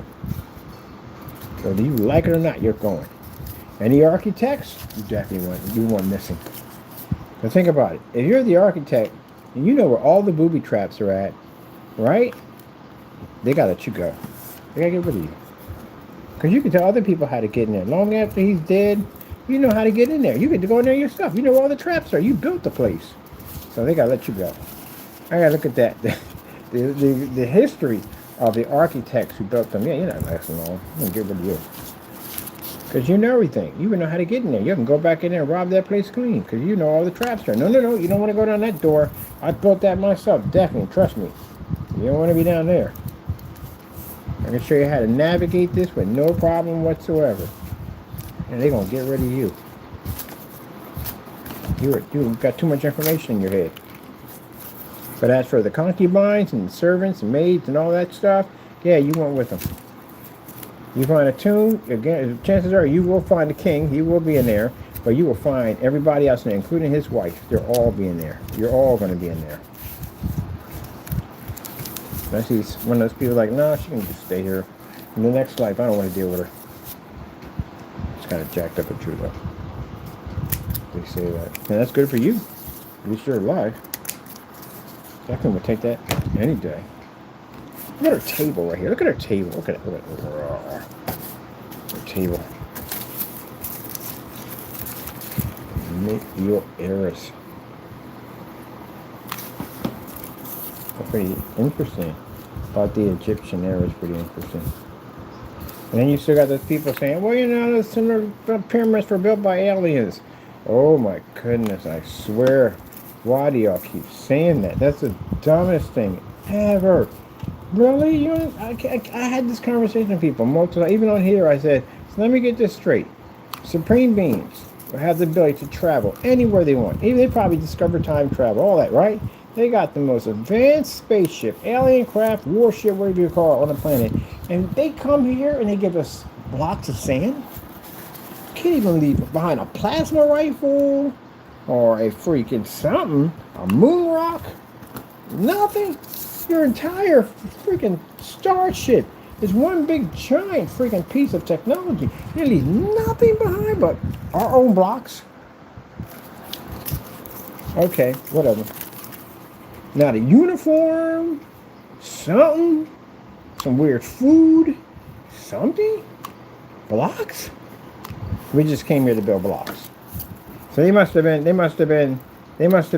kid aliens, right? Like, it's got sand out here, so build some blocks out here and put these pyramids in. The people built those pyramids. People built the pyramids. Not no aliens from another planet. I got him in front of mine. He's like that. It's a conspiracy theory. He's like, I don't understand, buddy. I came from aliens from another planet. So let me get this straight. Another life form came here and they leave nothing behind. Not a thing. Nothing. They left a robot arm. Something. A droid. Something. Now, see, if they found technology that we have today, or maybe more advanced than technology we have today, then there you go. There you go. That's believable. That's definitely 100% believable that something more superior was here and built that. Because the time zone would be completely off for you to find a cell phone in that particular area here. It'd just be crazy. It'd be all in the history books. It'd be everywhere in the history books. Not just one person's theory, it'd be everywhere. And discovered this. It's a government. Right? You wouldn't even have any government. If you have government back then, not the government we have today. No. No. No, no, no, no, no, no. Yeah, no. No, but it's pot. No, no, no, no, no, no, no, no. Like Area 51. That's another funny one right there. There's aliens on. No, there's no freaking aliens on Area 51. So let me get this straight. Somebody in your family go missing, right? What's the first thing you're gonna do? And call the police, right? And just get detectives out there. Someone try to find them. The whole 9 yards. Gonna get a whole scout crew. The whole thing out there, right? So this alien ship came here, and pretty sure it has beacons on it. You know what I mean? GPS, some kind of lock system, whatever. I'm pretty sure they have. I wouldn't think they wouldn't have all that technology and not have a GPS system on it to find it. And then ship came here, probably put out a distress call when it was going down, right? Because I'm pretty sure they did. I don't know why they wouldn't. So they put out a distress call. And that distress call probably went back to the planet in which that ship came back from. So I guarantee they would have been here by now to get their own back. I didn't even think about that. You skipped that whole part. Yeah, you skipped that whole part. So, bottom line is, you mean to tell me we don't see nothing? They must have really hated that alien. Like, oh my goodness. They sent out a distress call. Which one is that? It's 78784. Ugh, leave him down there. Leave him down there. We're not bothering going down there. I'm glad to be rid of this guy. This guy's just nothing but a pain in my side all day long. Just didn't let him do it. No, they came back and got him. We'd have had a whole Independence Day popping off. Now, for people that are sitting there talking about, well, they send out these signals in outer space to attract aliens. So, let me get this straight. Something out there is flying around that, of course, has far more advanced weapons than we will ever have, and you want to bring it here. On top of that, it would have some knowledge of God. Definitely, because God made all things. If God made all things, at the end of the day, this is where people get off on the whole thing. If God's responsible for making all things at the end of the day, then who made the aliens? Who made them? Are you saying there's another God out there? I mean, that kind of throws everything off balance here. So another God made them? So who made the aliens? And since there's a demon on the earth, a devil on the earth, then how do you explain from the door that there's a devil here? Wouldn't they know the devil also? Because they would know God. If you know God, you know the devil. You know the devil, you know God. So again, and how would their subconscious work? Is there some are good and some are bad? Does that mean the ones that are bad are basically controlled by the devil, and the ones basically controlled by God are from God? See, that's why there's nothing else. It says right there in the Bible that God made man in the image of himself, which he made us. We are the only ones. That's why there is no aliens. It's fun to think about it. It is. Trust me, I love it myself. But still, when you get down to reality, the aliens don't exist. But they found this and found that. Yeah, okay. There is no aliens. It's just us. We would have seen something by now. Not bits and pieces and newspaper. I mean, actual saucer fly up. How come they only land out in the... How come when these ships come in, how come they only go to the country? How come none of these never popped up in the city? I mean, full independent state. Huge, massive saucer just flying out of nowhere. You know, once you see and you watch those movies and they show different countries as these saucers fly and pick it up, how come we never seen that?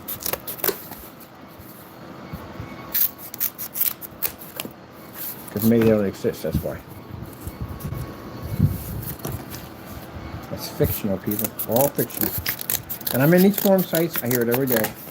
Well, you don't know what you're talking about, it's a bird. It's a possibility. Well, okay, show me. Show me right now. I don't want to hear no news clippings, nothing, none of that nonsense. Because you could all be fake. Show me an actual, real saucer. Weapons. The whole 9 yards, everything. It's on Area 51. It's on Area 51. Are you kidding me?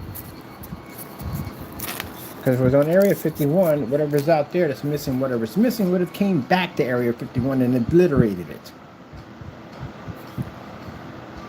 Quite frankly, from an alien superior species, you took one of mine and you did that to it, Earth is gone. I'm going to take out all you guys. Because you know they're going to be ticked off.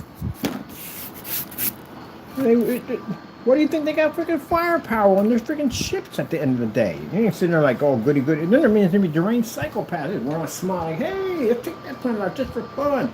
No, because someone ticked them off. That's why they got weapons on those ships at the end of the day. Don't be kind about it. Definitely going to hit you at the end of the day if you do something wrong to them. So if they come down here and find out, oh, okay, they took apart his flying saucer, and wow, they tortured him and took him apart. All right, beam us up.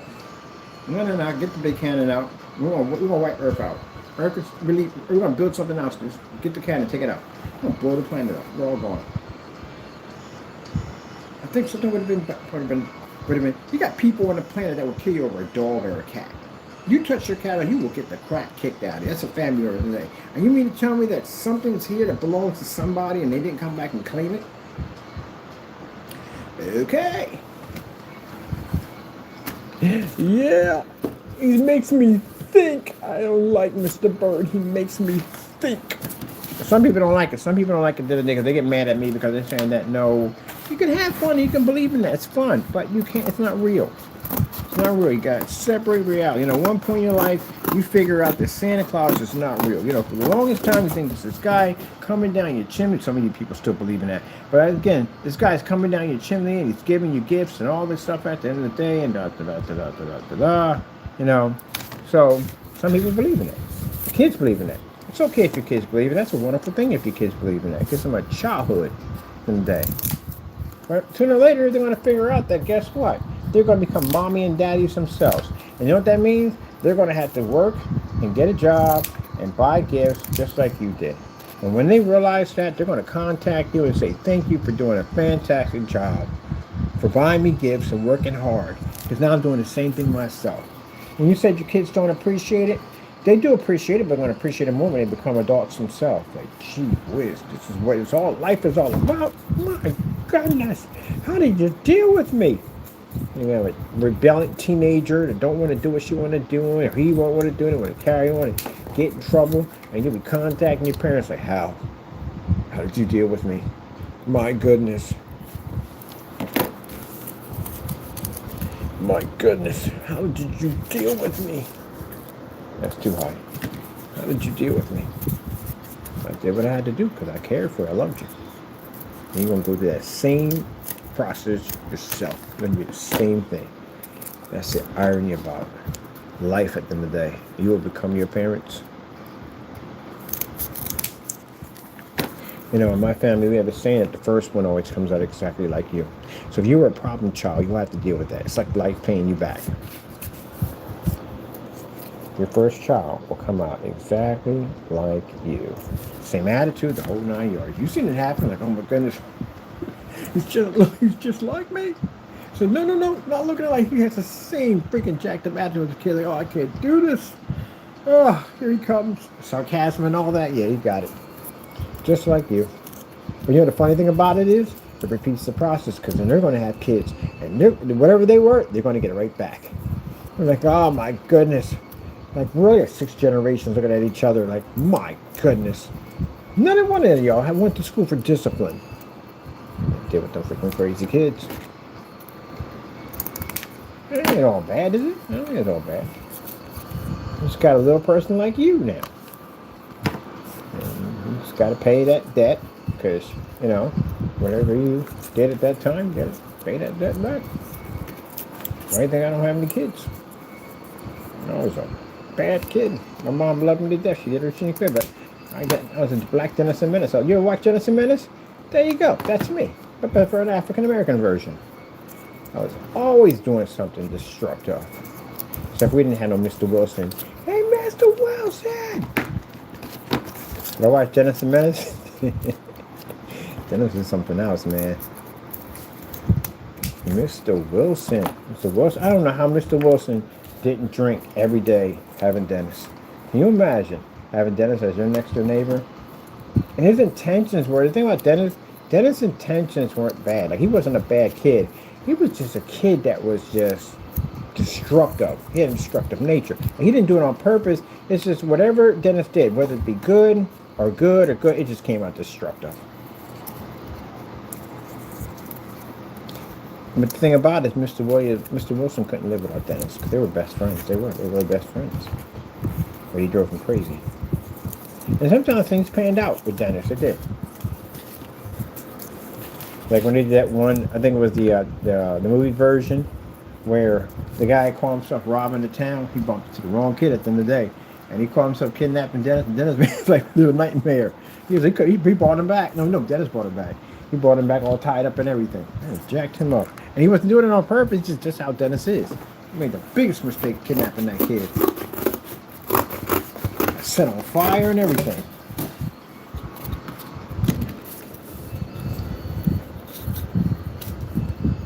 So Dennis got him. Well, I feel sorry for him. Came back all tied up, hair burnt off and everything. Like he went through a Home Alone episode. All right, we got the table legs here. Boom. And we're making other table legs here. Kaboom. Trying to figure out what am I feeding the bear today. Probably most likely nothing. I'm not even hungry today. I'm not really hungry. I don't know what it is. I'm not hungry. Golden Graham cereal. We had to discuss about cereal. Yeah, I can't do Golden Grahams. I cannot do that cereal. It's nasty. Cookie Crisp? No, can't do Cookie Crisp. There was a cereal a long time ago. It was vanilla. It was a vanilla version of Cookie Crisp. Had a wizard on it. They stopped making it. I don't know why. That was the best cereal ever. And then they come with the Cookie Crisp, which is disgusting. I don't like that. Sugar Pops? I like Sugar Pops. I do Sugar Pops. I can do Sugar Pops. I can do it. Frosted Flakes? Nasty. Nasty, nasty, nasty. Why? Because it goes soggy too quick. Them flakes be soggy as I don't know what. Cornflakes? You are a psychopath if you eat cornflakes. That's what I believe. Now some like, I like cornflakes. I stand correct. You are a psychopath if you like cornflakes. Cornflakes is disgusting. When people like put fruit in it, that's even more jacked up. My sister would put fruit in hers. Fruit and all this stuff like that is nasty. Why would you put fruit in cereal? Like it's cereal. Me, for cereal, sugary sweet kid cereal. Captain Crunch, Lucky Charms, Fruity Pebbles, Cocoa Pebbles. The only thing I don't eat, spoon-sized shredded wheat. There's my bomb. I love spoon-sized shredded wheat. That's my shot. My shotty. Captain Crunch. Only thing I do on Captain Crunch is, all Captain Crunch berries. The peanut butter is disgusting. Not going near that with a 10-foot pole. No, we ain't doing that. Smurf cereal was pretty banging. That was actually pretty good. King Vitamin actually was good when I was coming up. Now it tastes like dog food. The King Vitamin is horrible. Absolutely horrible. Let's see. Kix. Kix is pretty good. Kix was just basically just puffs of cereal. And it had no sugar in it. It was like Trix without sugar. Trix, I forgot about Trix. Silly Rabbit. Trix are for kids. Trix is good. I like Trix. What was the other one they had at the end of the day? I'm good with it today. Raisin Bran. That's disgusting. That's really disgusting. My sister loved Raisin Bran. I hated Raisin Bran. That's disgusting cereal. Granola, grape nuts, really? It's gravel. It's literally gravel. That's what it tastes like, gravel. Like you're in the backyard and you just take a spoon and scoop up some of your driveway. It's just no need call it grape nuts. It's called driveway. Driveway by Kellogg's. You don't have the taste of that antifreeze and I didn't like it. Now some people get it from like, well, grape nuts was fantastic. I understand some people it was fantastic. I just thought it was disgusting cereal. What was another one that was actually good? I didn't like the peanut butter crunch. I didn't like that. But I did like, I'd rather have the Crunch Berry than over just regular Captain Crunch. But if I had to have Captain Crunch, I would eat that. Life cereal? Yes. Life cereal was banging. Cinnamon in Life? That was great. Those I like. Apple Jacks? Oh, heck yeah. I love Apple Jacks. A is for Apple. A is for Apple. Oh, no. I'm getting flashbacks of the place I was at. There was a guy who had a perfect round head, and his nickname was Applehead. We named him Applehead, and we had two nicknames I gave him. Applehead and Idaho. His name was Potato Head. So the bottom line, he had a perfect round head when I was in locker. We were one of the Jewy kids when I was with. Perfect round head. And my buddy George gave him the nickname. He said, I'm going to call you Applehead. I'm going to call you Idaho. Because you got a perfect shaped potato head. He was laughed about it. It was funny. Everybody got nicknames in there. But yeah, it was just one of the nicknames you got. You didn't get a nickname from him, he didn't like you. That's what the thing was. But we call him A is for Apple, H is for Head, Cinnamon Toasty, Applehead, Applehead, Applehead, Cinnamon Toasty, Applehead. Into the table laughing, y'all got problems. Y'all got problems. Yeah, if George like you, you got a nickname. Madball. There's a kid in there. And this is why I told you where weird thing about Matthew McAfee's name is the fact that two people I was locked up with had that name. Actually, one person had the name was split in half. It was Matthew McAfee. That was one. And then there was a McAfee, and there was a Daniel O'Neill in there. They were Irish. All of them were Irish. So I think it was three of them were Irish. And they all hung together. They were as cool as on a what. They didn't come together. They all hung with each other. But they were as cool as on a what.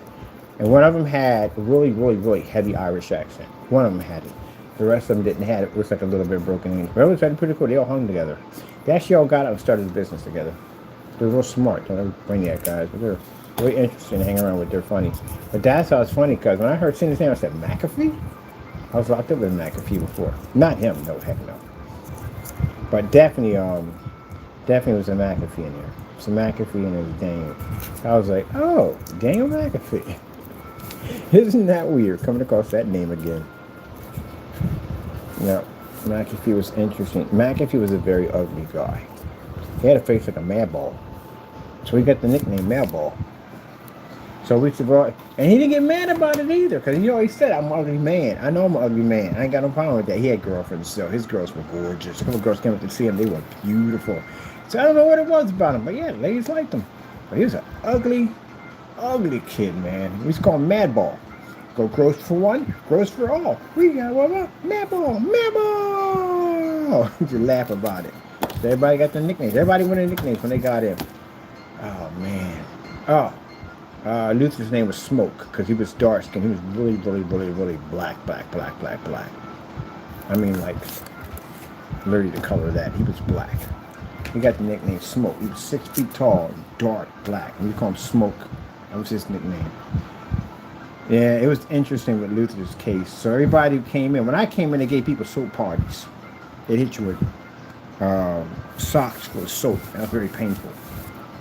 When I came in, I didn't get a soap party. When I came in, nobody touched me. So later on that day when I came, I said, y'all have initiations in here? And the guy was like, yeah, we have initiation. I said, let's change it. I said, y'all do initiation with these soaps at the end of the day. Somebody get hurt, get a concussion, you got more time. And we all trying to get out. Ain't nobody trying to be here forever.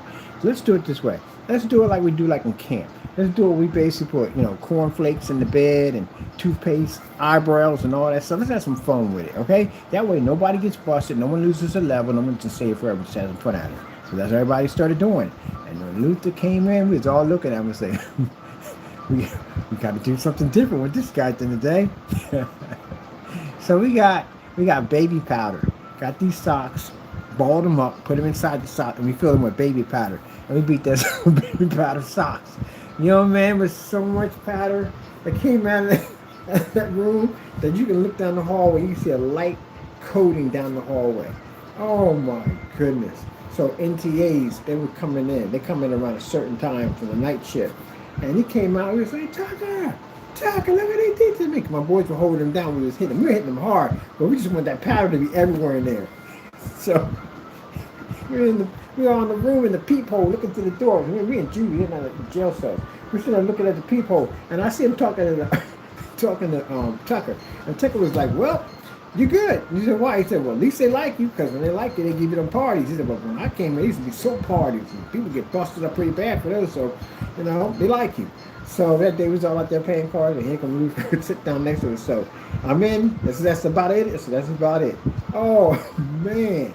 When he came to the door, his face was all white. His hair was white, everything. Oh, oh my goodness, man. We had so much fun, man.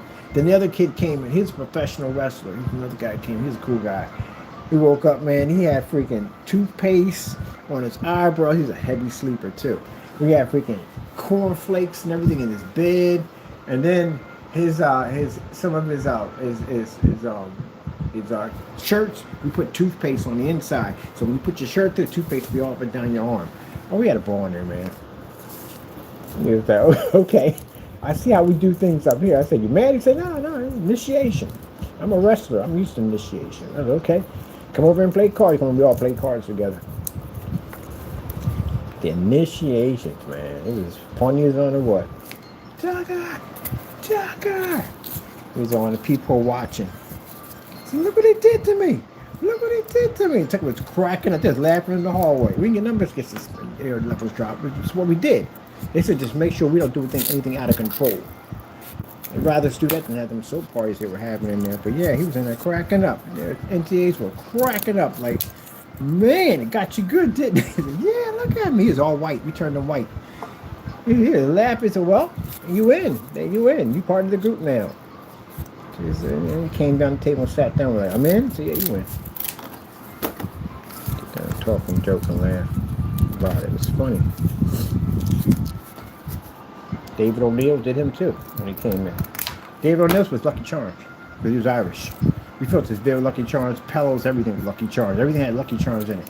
Oh man, he said, oh man, I don't know whether to laugh or this is just racist.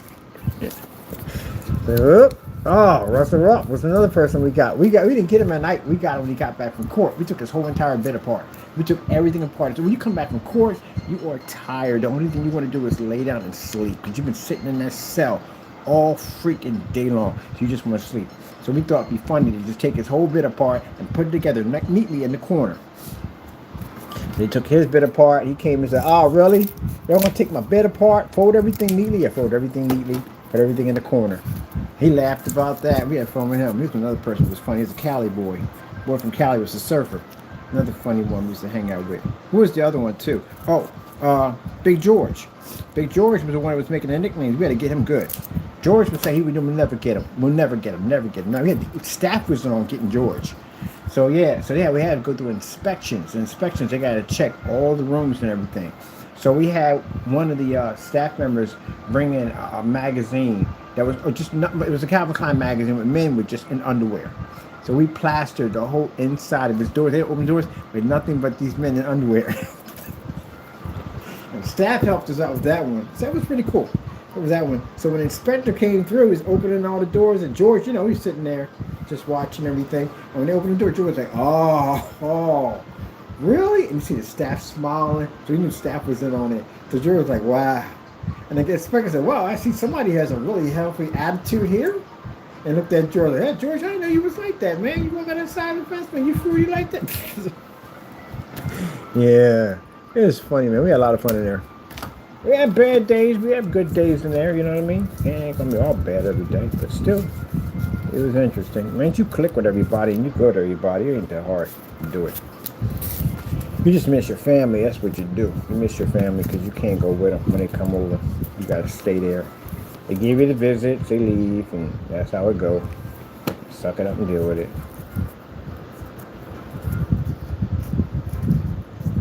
Yep, can't go with them. That's the rule. We got our table legs here. Bam, bam, bam. Let me check on the packages real. Most of it. Let me see.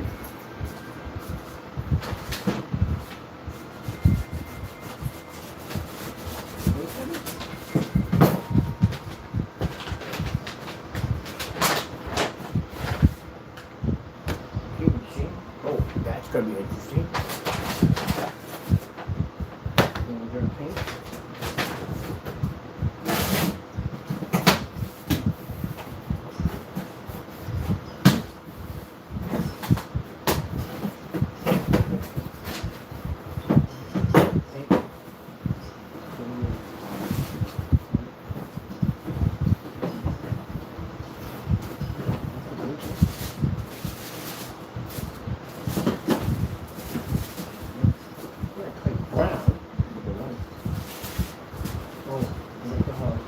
Oh, thank you. Read them hard heels.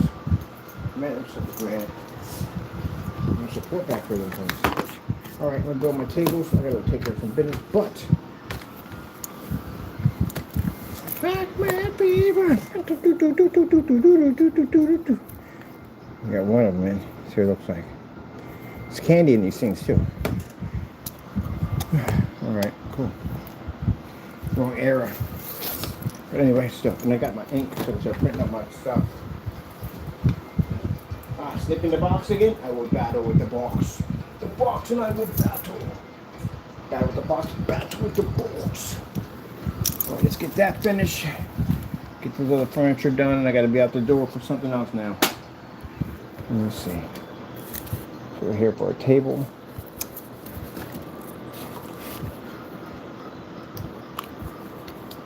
Talk about doing battle with the box. The battle box.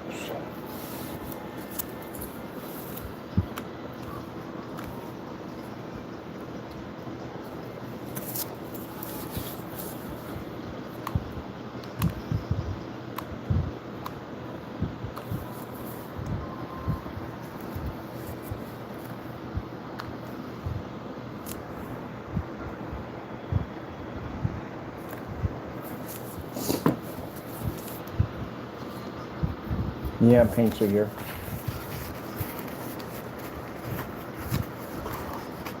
I'm gonna try to box back so we can use it.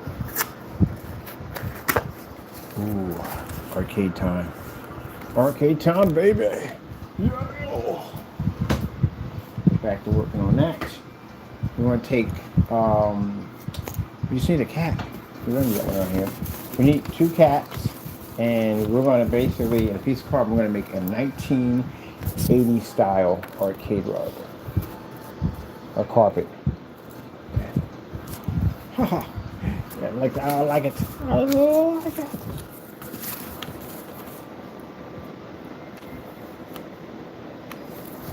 If we do, we got to do a Victorian. Somebody wants to do a Victorian mansion.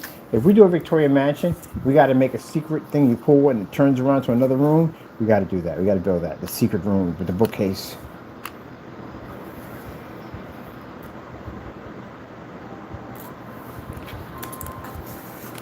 So very easy to do. Lazy Susan, a little small Lazy Susan. We're going to build it underneath here. We're going to put the bookcase here. And we're going to make it so we have a knob here. So when you pull the bookcase to a wheelie pull system, when you pull it, it turns it. When you pull out the bookcase. Pretty easy to do. We make a pulley system with wheels.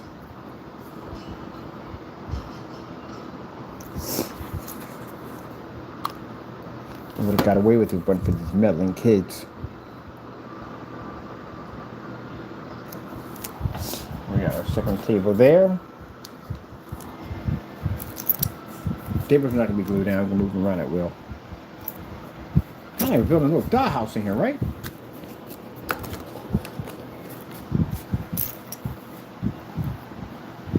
We gotta start working on our benches. I got time. We can do the benches too. We gotta finish the benches, get that done. The more we get done, the merrier. Ha! Are you attacking my cardboard? I found a picture of a cat looks just like Taco with the whole king outfit on. I'm gonna put it right up on the whatchamacallit. So let's see. We got to do something interesting for the castle. I don't want to make them elves. I want to make them something else. So I want to make them tabbies. So they're going to be tabbies. They can talk, by the way. Talking tabbies.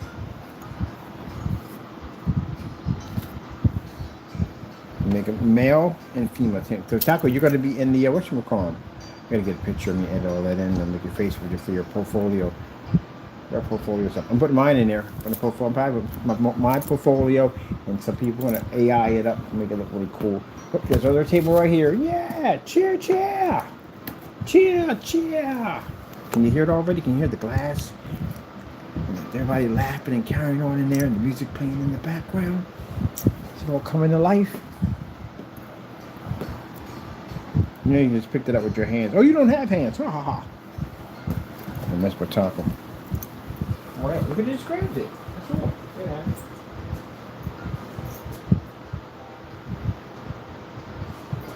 All right, let me see. I just had scissors and I just walked away with. Excuse me, Taco Bites. Love you. We got a big box in here too on our delivery, so that's good. Because now we can build more stuff. This Amazon box is fantastic. We got another big box in there, another big box. It means we can start working on the next section to this. Now, since Miss Fur figures out, we just do the scissors. I just had it a few minutes ago. You just do it with the scissors, Fur. You just had it. No, seriously, how do you do stuff like that? It's a mystery.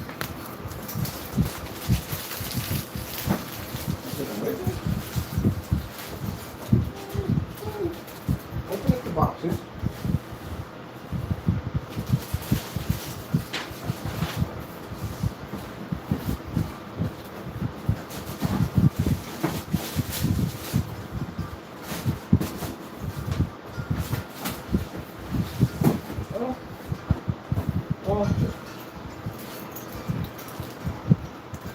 Put them back in the drawer.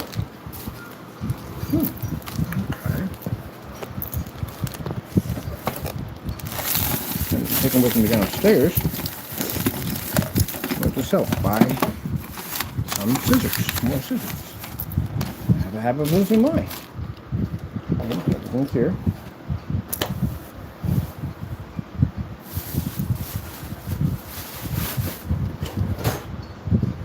Nothing there. Put them in there. And we did put them in there. All right, people, this is a new one. I just lost scissors that fast. All I do is finish the 2 benches and we're done. I'm going to buy them fairly out there. I'm going to do this thing. Walked over here. I used the scissors to open the box. From there. There.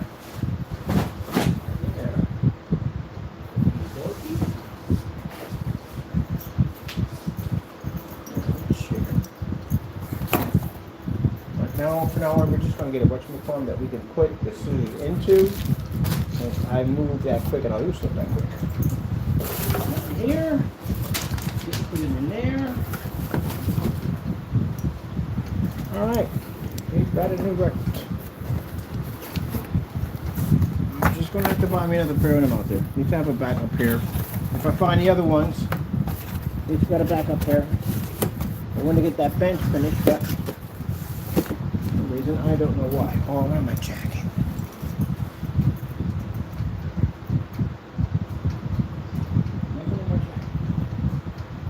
God, man, how do I do that? You see all the bruises at the top of it. Where the hell am I headed?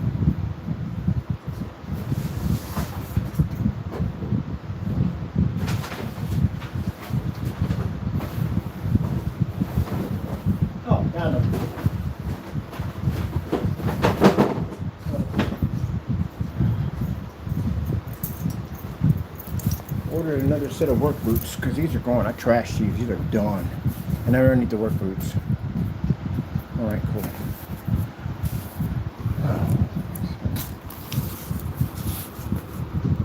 Last person needs to have fire sticks. I lost fire sticks left and right now. So fastest way to make a bench, cut this in half.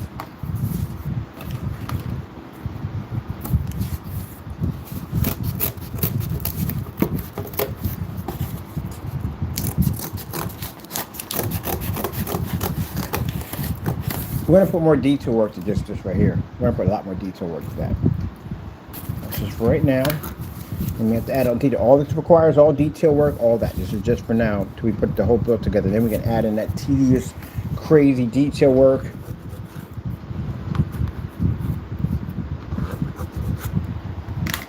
I was thinking about basically doing it with the strips of doing it with the tape.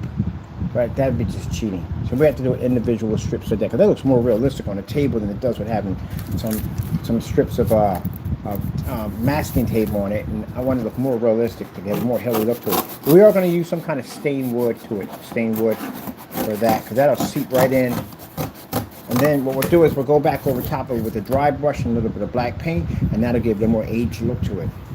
I think that'd be the best way to do it.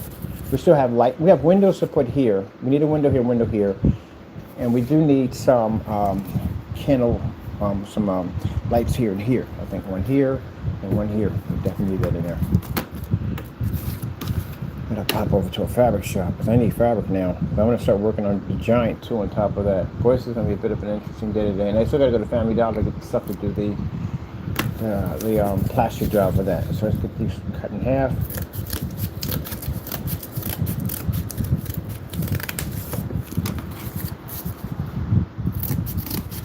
Come back in and we'll show you how to make wine barrels all out of cardboard. Easy to put together. So here we go. Let's see. We have our seasoning area here. Yeah, so we don't want it to be too wide because I have enough room for that table.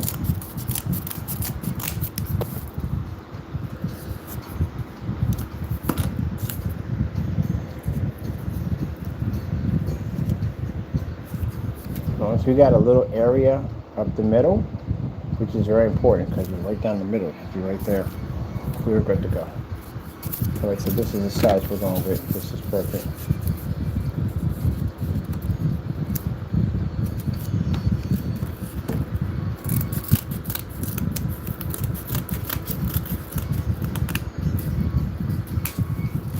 That one's done. Step back up for the, well, I guess the reinforcement or whatever. And this one.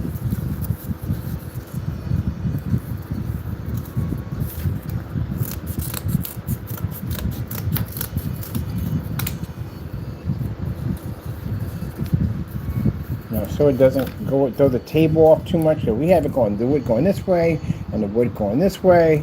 That's gonna be a little bit. No, we're gonna make the wood go this way instead. This way, we'll cut it this way instead, because that'll give it a more like more detail. But also too won't look too tacky. And look at this. Possible. Okay, that's there and there. That's done. So let's get these. Oh, get up there. Dude, throwing my stuff all over the place.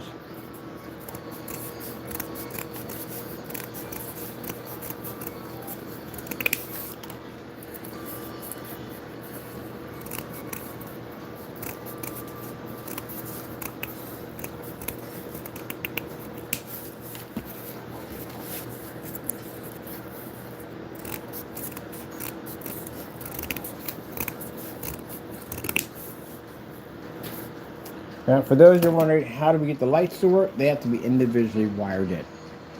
Yeah. So each one of those, see those stems right there? There's a light that sits up against it. So each one has to be wired in, and then that wire is going to be snaked up here, and up here, and the roof going to have, we can have everything wired in from the roof. So all the lights have to be, I have to get a kit for that, a hobby kit and soldering kit for that one.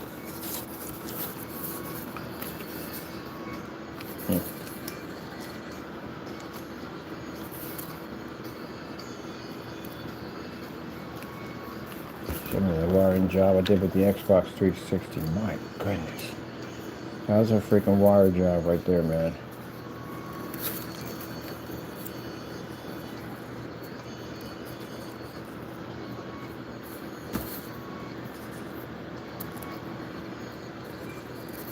Tweezers. Do that one. When the first time I bought one, it sat up there for a while before I took it apart. Whenever red ring kicked in, but I was so mad over that. Because I'm tired. After they brought it back from the coffin, I know what fake. I did it myself. And I got a chance to see what the inside looked like. I was like, okay, cool. We can work with this. Not too complicated. That's why the Xbox 360 is considered to be the most modded system, because it forced people to go in and tamper with it because you didn't have a choice because of that whole red ring fiasco that went on. So that's what it forced people to go in. People that never modded, they learned to. No choice.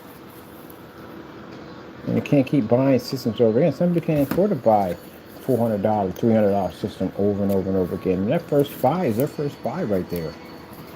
And it forced you to go inside. And then you had people that had that skill level and they figured out what they could do. They was like, oh crap, we could do this with this? And yeah, there you go. It's one of the most modded systems ever. Microsoft can't blame people for, okay, some people did go a little overboard. We had people changing gamer tags and gamer scores and all that stuff. You remember one of the biggest rumors I heard on the 360 was, that's why people had all these crazy points, like millions of points and stuff, because they said that you can use the points and you can turn it into money. Remember that rumor? People had heavy freaking numbers.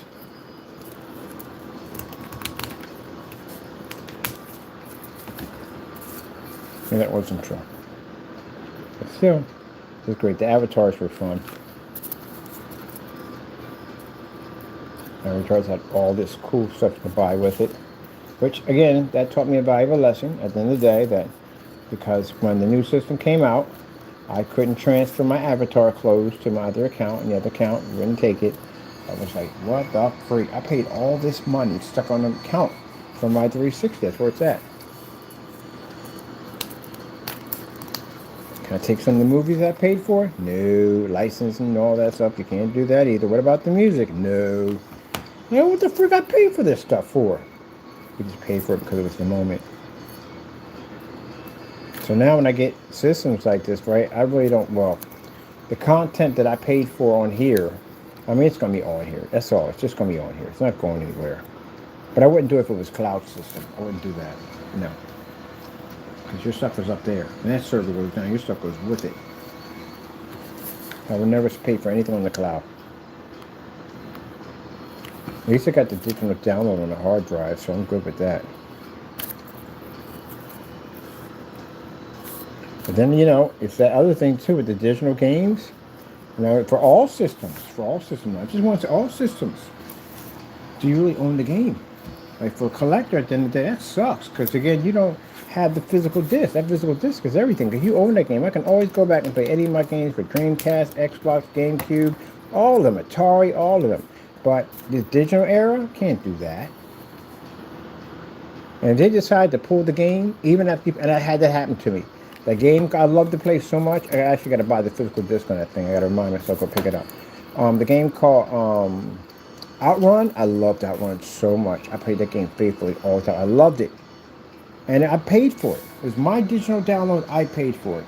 And sure enough, I come back in, it's not even in my library anymore. I'm like, what the frick? How are we removing stuff out of the library now? Nope, thank God, they took it off. Once they take it out, it goes out of your library too. It's gone. So I'm like, well, that doesn't give me a lot of confidence. You know, the thing about when you have that digital is backwards compatibility no matter what. So you never have to worry about that ever again. About that whole backwards compatibility. It is backwards. It's all digital. It's all going to be backwards compatibility. Either way, no matter what. So that's a great thing about it. Because that sucked when you had a great library and you couldn't play certain games. Got my 360, and I got all my Dead or Alives on it. The Dead or Alive volleyball, the whole series, all of it on there. And I can't play it. You know, Dead or Alive had a wrestling game called something Rumble Rose. It's made by Team Ninja. Yep. Couldn't transfer it over. I'm like, mother freaking Jerry! Are you kidding me? Are you kidding me? Like, you can't transfer it over, sir, because of the licensing. Really? What did I pay for it for? Because you wanted to play the game. I'm like, oh, we're going to be smart about it, hey? You know, pulling up on them. Yeah.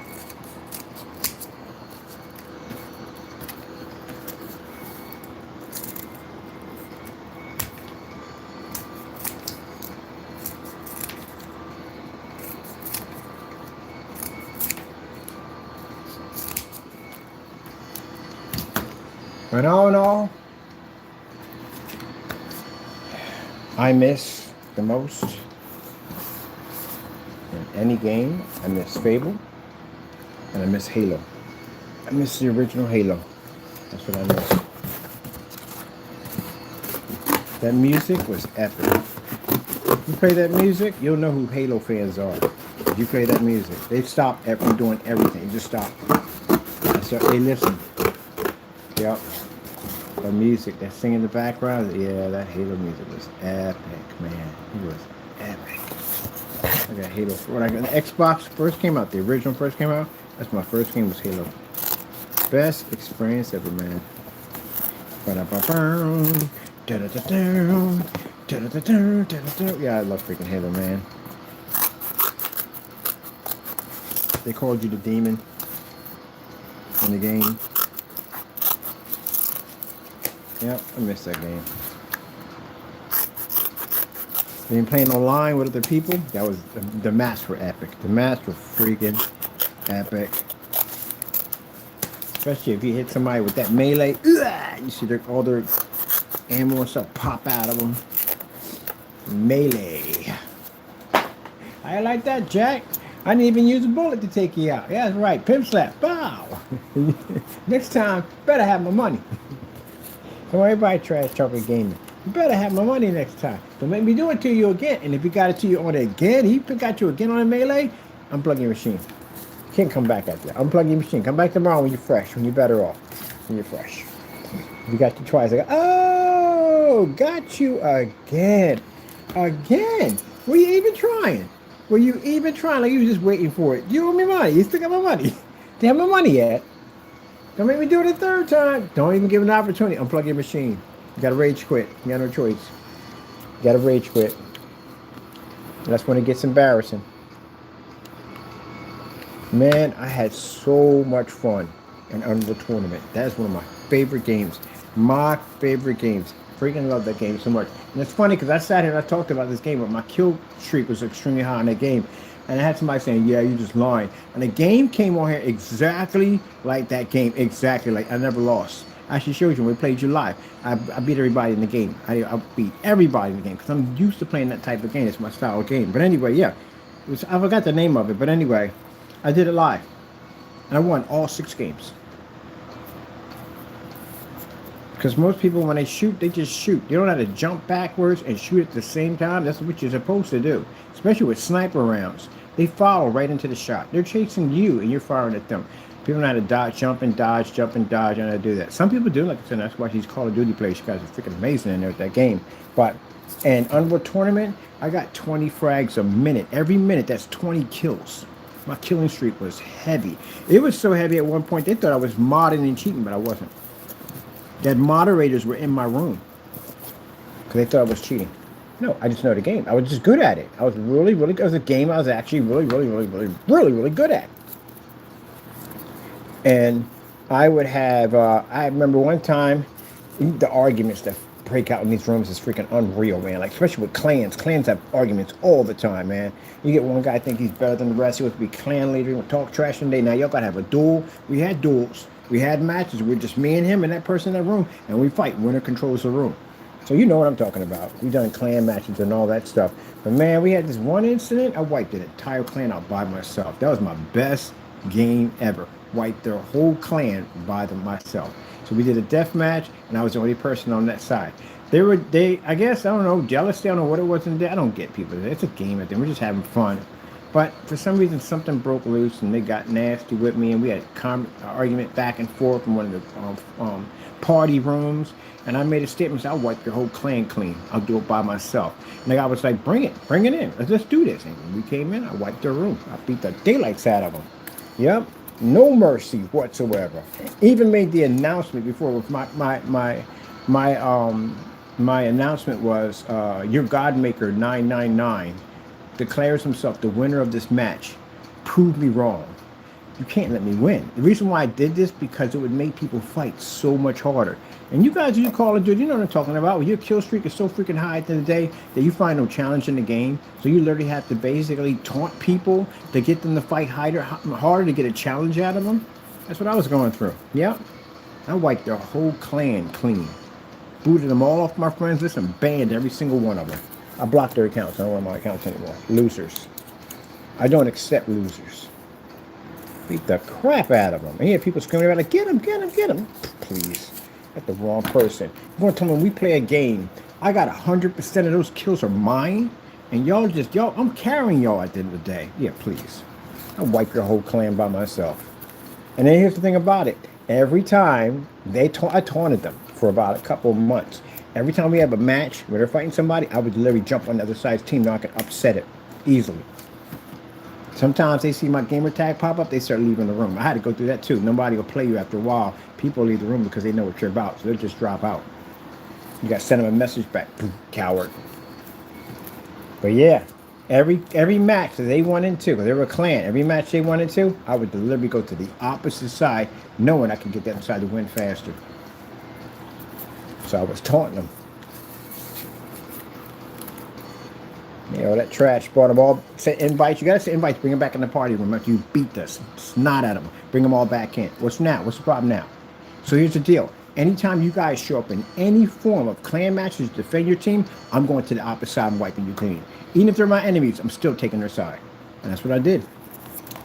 And they start leaving the game. Yeah, play if you want.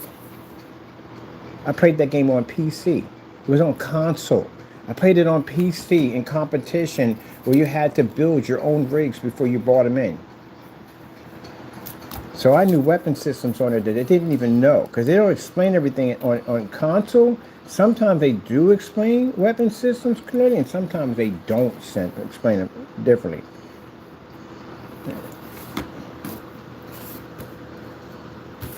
So that's what happened there. And I beat the living stuffing out of them. Yep, talk that trash again. Any level you want to choose, tell me. That's one thing you gotta learn to master all your levels. Every single one of them. Even the ones you hate, master them. Because if you don't master them and that level pops up, you're screwed.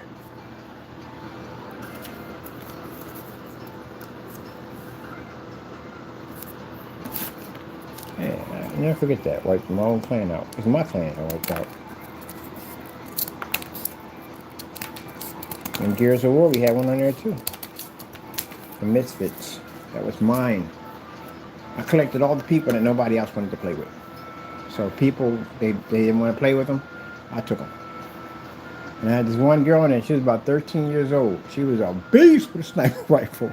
Oh my God. She was just really good with it. Some people are just good in that field. She was really good with a sniper rifle. She can play her game. I said, oh, yeah, whatever. She was in there. I got rules and regulations, no this and that, blah, blah, blah, blah. Keep it clean, have fun. That's it. Boy, she was a beast with that weapon, man. She was so freaking good that you can literally sit out there in the middle and chill. Because every time you spawn, she take your head off. Yep. And they got to a point where they realized who her gamer tag was. They were sending over like Xbox Live points, all kinds of stuff to try to persuade her to come over to the other team. And she was like, no, I'm staying here. Man, we beat the daylights. And then we had one instance where some guy was talking some trash about getting their account banned. So I sicked one of my buddies on it. One buddy went through his account real quick.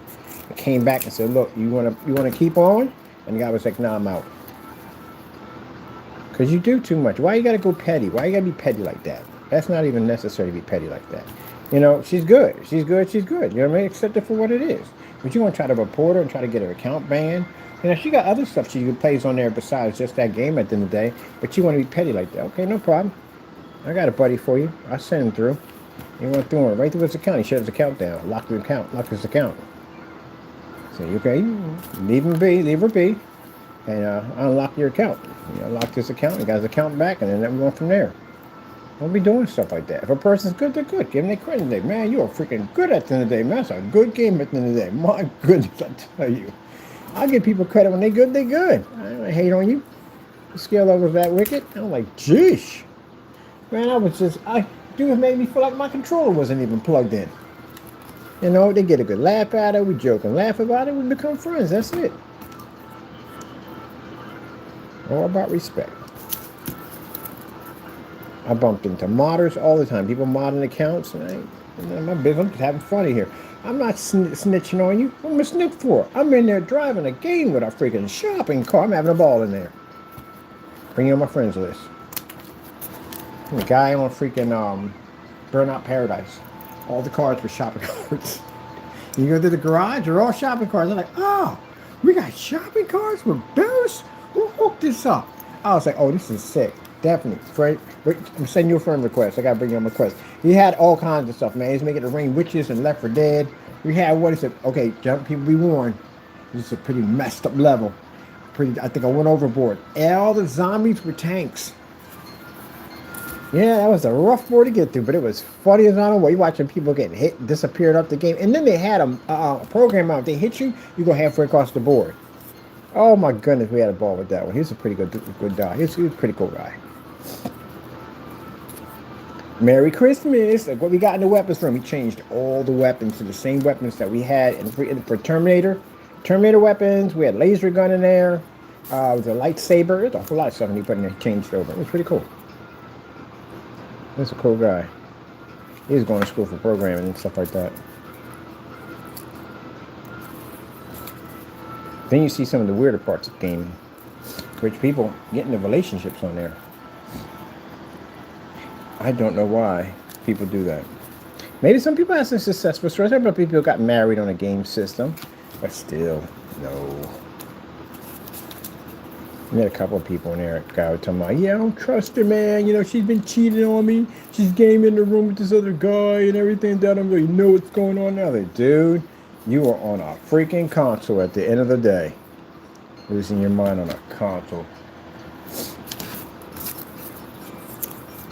Oh, man, the funniest ones, man, where the guy would come on in the party room, because we'd all be in the party room talking, especially if it's open, and he'll come in there, call out your gamer tag, and curse you out and everything, telling you don't play with her anymore. She's mine. I'm like, oh, my goodness.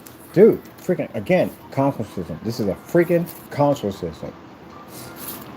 And another thing, too, this is a real frightening one right here at the end of the day, but it actually does happen. Those are your gamers. You know what I'm talking about. People cheat on console systems. Yes, they do. I've seen women in there that were married. I've seen men in there that were married.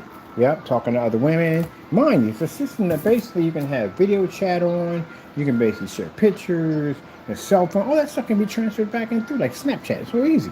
Pictures and stuff like that. They even had a picture slideshow that you could share with your friends. So if you have pictures and stuff on your account that you had on, you loaded up there for your slideshow, you can share them with another person in another room. Same thing. Console systems, yep. I've seen people get divorced, break up on console systems. There's one incident where this woman talked about her husband, she loved him so much, and da-da-da-da-da. He ended up messing with some girl on some other account, and she came in the room screaming and yelling at him, and they ranting back and forth. We just sitting there all quiet like, well, that happened. Yep, I'm getting divorced. I don't never want to see you again. I want you out of my house. Crazy stuff, man. I'm like, geesh. Y'all be taking the console system too. I'm just in here just to have some fun with a game. But it was entertaining. It was crazy entertaining.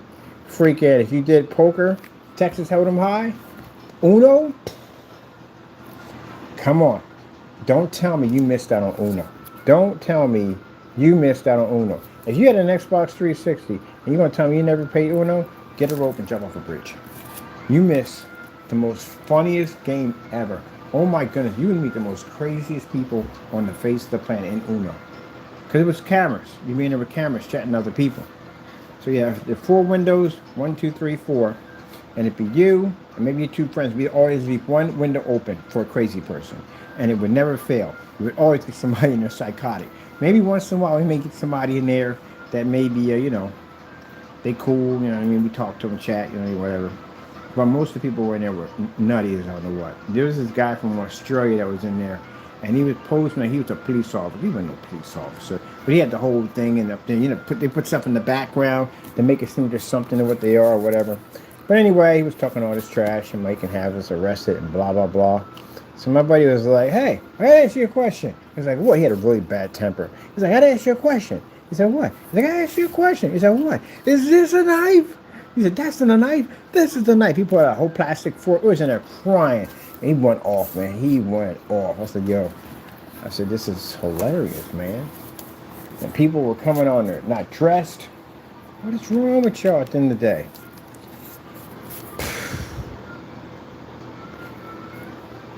People are coming on there half naked, not dressed, weird stuff at the end of the day. My buddy was making money off y'all. He was basically he had a YouTube channel called Uno Nut Jobs, and he had a camera sitting there recording you while you were doing that dumb nonsense. Yeah, a camera sitting right there was over top. We had a camera. Showing like a camera right here. I'm recording the first square, the first whatchamacallit. So we wouldn't come up. The camera would be pushed so far up if you're on that one. You wouldn't recognize there's a camera looking right back at you. We had it set up. But yeah, people were going there doing dumb stuff. He had your gamer tag and everything. He put you right up on top of YouTube. People do weird stuff. And then you bump into creepy people. Oh, you would bump into some creepy people. This is why you got kids got a video game. Make it so it's only for kids only. No adults can get access to it, please. Definitely want to make sure of that. Make sure you put them parent guides on, please, because you don't want creepy people popping up at your front door.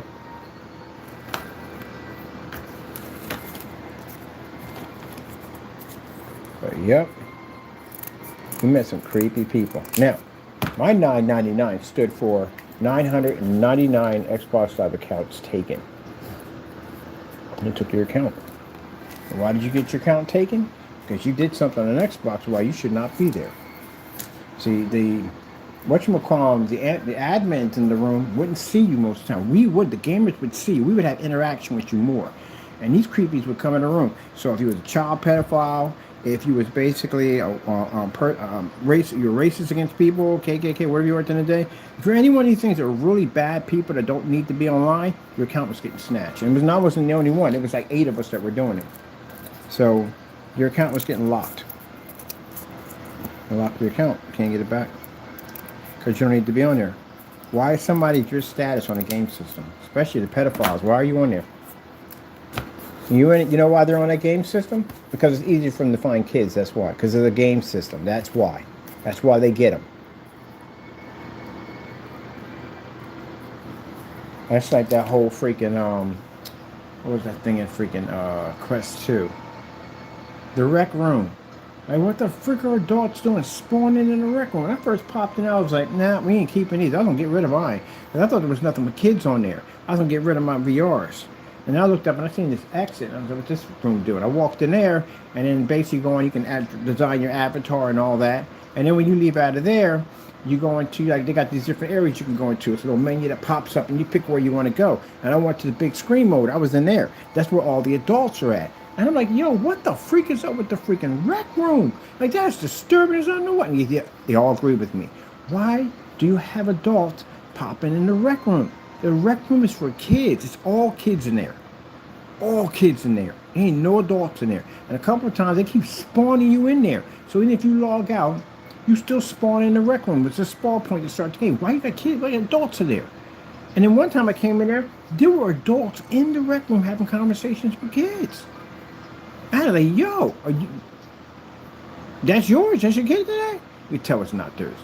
You talking about, no, I'm just in here having a No, man. You got to get out of the room, man. You got to get out of the room. Freaking pedophile. Get the freak out of the room.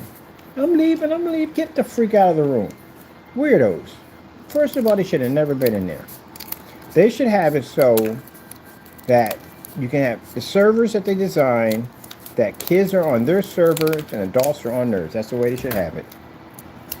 Separate them.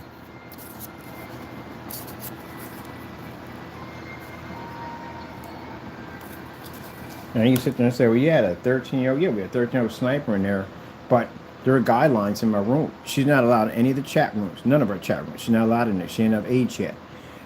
Anything we do in the movies, we do avatar, anything involving avatars, connecting hit, that's it. But she's not allowed in there. Gaming, that's it. That's as far as it goes. That's it. But you don't talk to me, don't speak to me, don't send me messages, nothing at all, period. You're a child at the end of the day. If we have a game, I send you an invite, we're playing. That's it. That's as far as it goes. And she had a little crew that she played with, her little group that she played with, and leave it at that. Don't send me, invite me to nothing. But yep, creepos were in a freaking room. Freaking, they were all up in freaking the quest. They were in there. There were a lot of them in there. And the one thing that scared me about the quest the most was the fact that it had, now new ones are not like that, but the old ones that I played on, I don't know if anybody knows the update on that one, but I know the one that I played on basically had to be linked to your Facebook account. And a lot of those Facebook accounts were locked. They weren't private. They were open. I had to contact people like, yo, sometimes the father, maybe he owns the system and his daughter was playing or his son was playing it, and I would contact and say, yo, lock your account, please. I said, because anyone can go into your account. What they do is they go into this mode. Everything goes black in the room. And you just see the person's tag, like their name that's on their account. And all you have to do is hit X, I think it's X it is, and it brings up, you can go into their Facebook page and see their entire profile. Very dangerous. And I would contact people and say, yo, do me a favor. He said, block that. I showed him to block your settings. Block your settings? All right, cool. Because when your kids are in here, weirdos pop up. They were in that one area where they had in COVID, where they have shows and, you know, you can watch movies and stuff like that in there, all kinds of stuff, sport events and stuff like that. And I was over in there, and this guy was in there asking the girl, talking about, so how old are you? You could tell in her voice she was a kid. You can tell in her voice she was a kid. How old are you? And I'm like, how the frick old are you? I said, yo, I blasted his name out at the end of the day. I said, yo, over here trying to talk to kids over here, man. Get out of here, man, with that nonsense. Creepy stuff. That's why I tell them, man, the kids get a game system, lock it the freak down. They're weirdos. So, bottom line, if you was on there doing that at the end of the day, you was going to lose your account. And if I got nasty about it and I got mad about it, I'll lock you out of your IP address too. You don't need to be on there. You're not supposed to be on there, you freaking creepos. I'm supposed to be on there having those conversations like that. You're not going to be talking to them, period.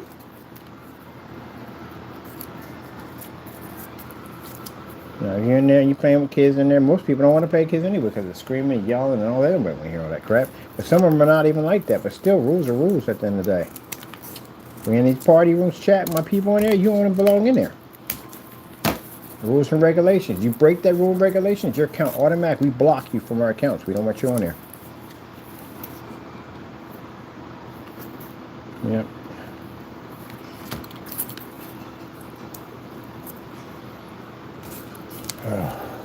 World of VR. I think VR chat, you have to be like over 18 to be on that thing. I think it is, yeah. There's a guideline you can't get in there.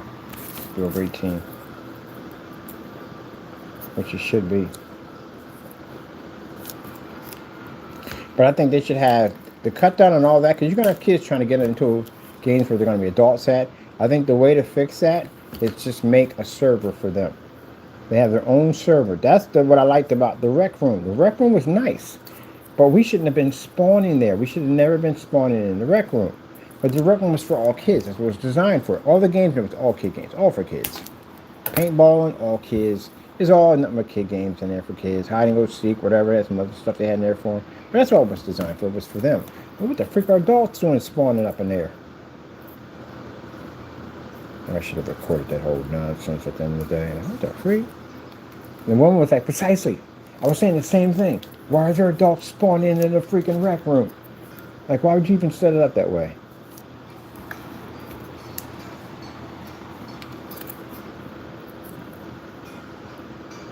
So every time I get that, oh, so you were just going and snatching people's accounts. No, it's snatching people's accounts that shouldn't be on there. Shouldn't be on there, you weirdo. One day, if you're doing that dumb nonsense, you gotta go.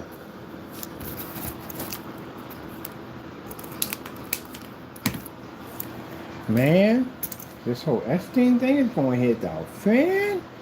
It's going to hit the fan. It's going to hit the fan. You know why so many people voted? Because I got to say it crystal clear. Any of you guys protect this guy for years to come. You're going to be known for that. Ain't nobody going to ever elect you ever again at all. Man, this is going to be interesting. Send them all to jail. Send all of them to jail. Every single one of them, send them all to jail. Not one of these people should ever have, because they got money and power, I should have, no, they're all in jail, all of them.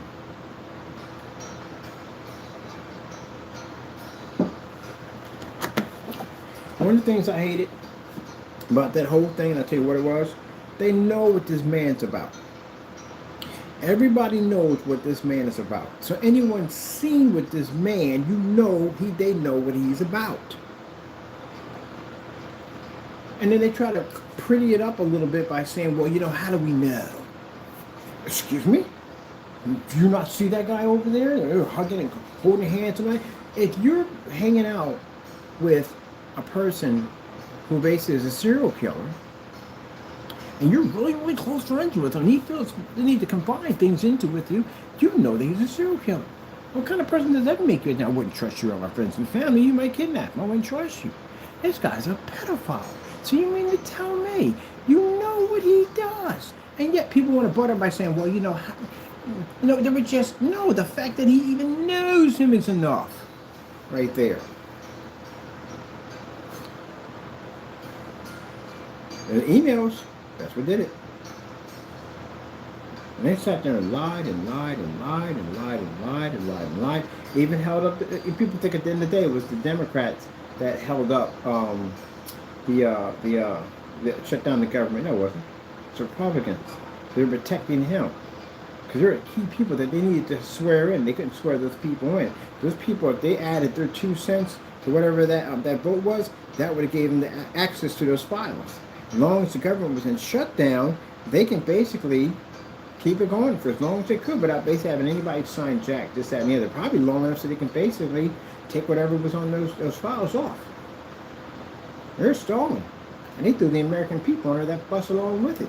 When they started cutting it, when the benefits went down, they threw everybody under the bus. They didn't care. Now what it went through, now look at it. Everybody's scrambling.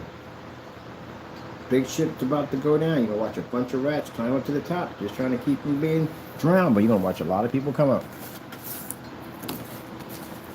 Now, for some people, we maybe say that, oh, but it's going to be all Republicans. No, it's not. It's not going to be all Republicans. It's going to be a lot of everything on there. That's what it's going to be. It's going to be a lot of everything on there. A lot of everything on there. It's going to be a lot of everything on there. Not just one person. A lot, not all Republicans. But a lot of everything on there.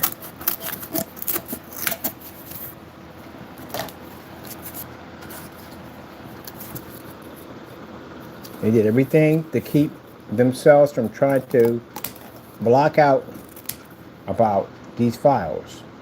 It's pushing in this direction. It's pushing in that direction to keep people's minds in different directions to keep you off that. He ain't got no choice. You know why he's going to sign him? He ain't got no choice. He ain't got no choice at all. Tell you one thing, he ain't going to do the whole 4 years. He's not going to do that. Because I'm going to tell you something. You mean to tell me, if he's, well, we know already, and this thing gets blown to the point we already know. 100, we already know already, but the fact we have to be at 100%, but it's kind of sad. But anyway, how's he going to stay in office? How's that even going to be possible?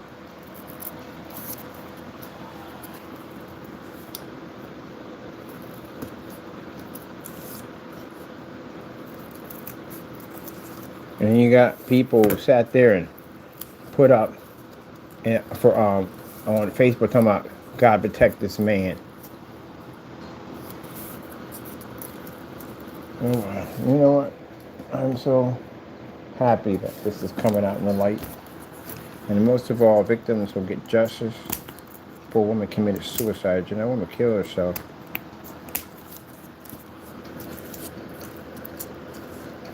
Shame.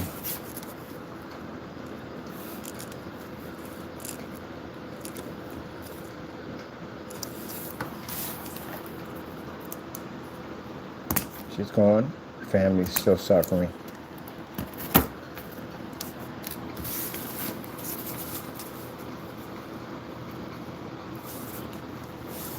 People act like nothing ever happened. You see what they did to that guy, Prince something? They stripped him. And you don't play around with that nonsense. We did what? Oh, no. Okay, he got stripped. They stripped him of his title, everything. They took it all from him. Everything. They took it all from him. And play with that nonsense. Said, no, you got to go, buddy. You got to go. You're not even royal family no more. He is out, ostracized. They got rid of him. There you go.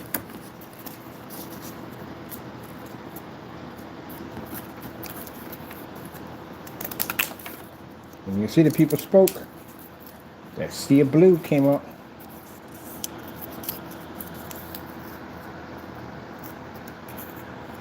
So now that Democrats are going to have control, now, how are we putting the White House back together? Oh, you can't, because that's a historical building. So how in the world did he get the permission and clearance to do something like that? Now people say, oh, but people change things. And wow, but they did. We're not tearing down half the building. They didn't do that. So how in the world are we going to put that back? You know why he got the clearance for that? Because he had his own judges. He controlled all the House. So anything he brought up, they would pass automatically. Now, if there was all Democrats in there, he would have been able to pass that. They're like, oh, heck no, you're not tearing down the building. You crazy? They would have never let that pass. That's why he got away with it. So how are we fixing it? How are we putting it back together? It's going to come at the expense of the tax people. We're going to pay for that. We're going to pay for it. That's what's going to happen. They should make them pay for it. They tore it down. So now what? Because he's going to lose. That's gone. He's going to lose that funding. That's gone. You're not finishing that. No. So the sad thing about it is that even if they do bring the people in to put it back to where it is, still it's not back to where it is. That's the thing about something you call an antique or something in time. Like the person from the Antique Roadshow had a beautiful armoire, and she decided to strip off the original paint, give it a fresh paint job, and she destroyed it. The value of it's gone. Can't get that back. It's gone. The history behind that wing is gone for good. And that's not his house. That's our house, by the way. I'm upset with Comcast, because Comcast was one of the companies who basically donated money for that. So as long as I live, I will never have Comcast, ever. Because I don't think that's right. That's a piece of our history right there.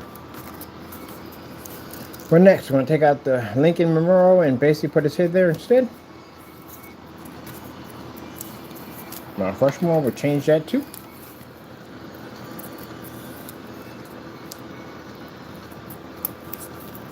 Yeah, what a shame. Can't put that building back. I was so shocked on that. I was absolutely shocked. Like, what in the world? Like, who authorized that? And for the people who went out there with the equipment to tear that down, you're a traitor to the country. You are. Because I'm going to tell you something. I don't care. I don't care if I need the money for bills or whatever it has to be. I'll find another way to do what I got to do. But I ain't touching that White House. I'm sorry, I ain't touching it. You want to fire me. That's all to it. I'm not doing that. Are you crazy?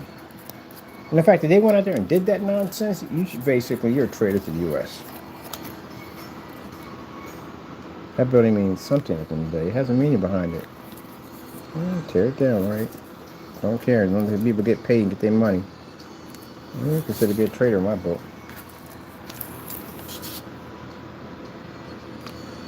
This is why we have to do the kids channel different when we do it. Because again, we talk about a lot in here because the builds are the long builds. The long builds, people. The long freaking builds. That's why we have to do the chair this way. Because it takes off from the table, see? You don't want it matching. If the match is too weird, it throws it off. It's a longer process, but it's worth it, people. It's worth it. Now we got our little chairs right there. We can all sit down and have some ale. Oh, by the way, this bar does not serve beer. It serves root beer. And this is enchanted root beer. Enchanted root beer. Yes.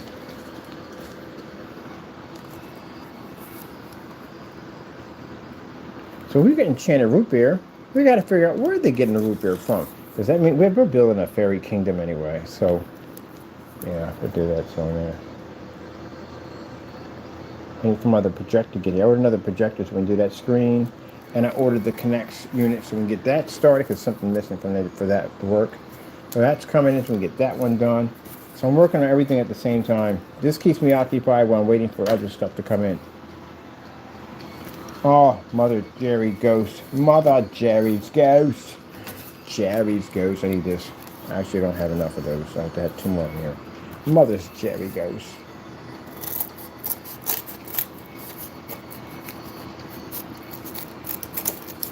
Oh, I should be charging this one right here. Am I taking my one out? I don't know. I like playing the music. Must be the music that's turning me on. Boom, boom, boom, boom. Somebody's going out. I'm going to kick with some Frank Sinatra. Summer winds keep blowing in from across the sea. It lingers there to touch your hair and walk with me. All summer long we sang a song. That's a man for shot. That's a shot. Frank Sinatra is the shot.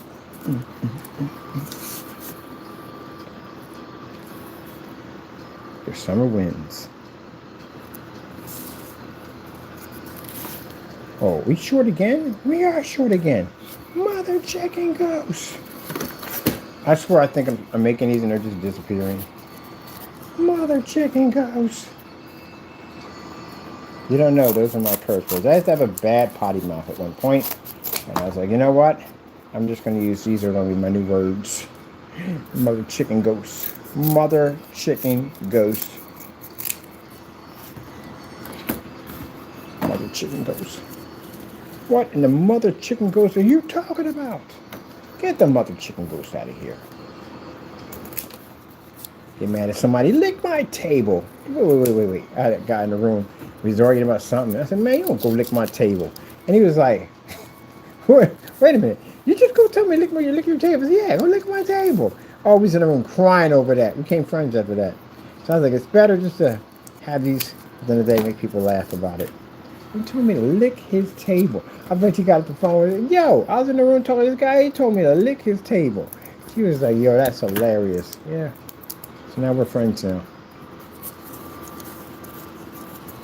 How'd you guys become friends? I was sitting there playing the game system, started arguing about something. I yelled out, lick my table. We started laughing about it. Now we're friends.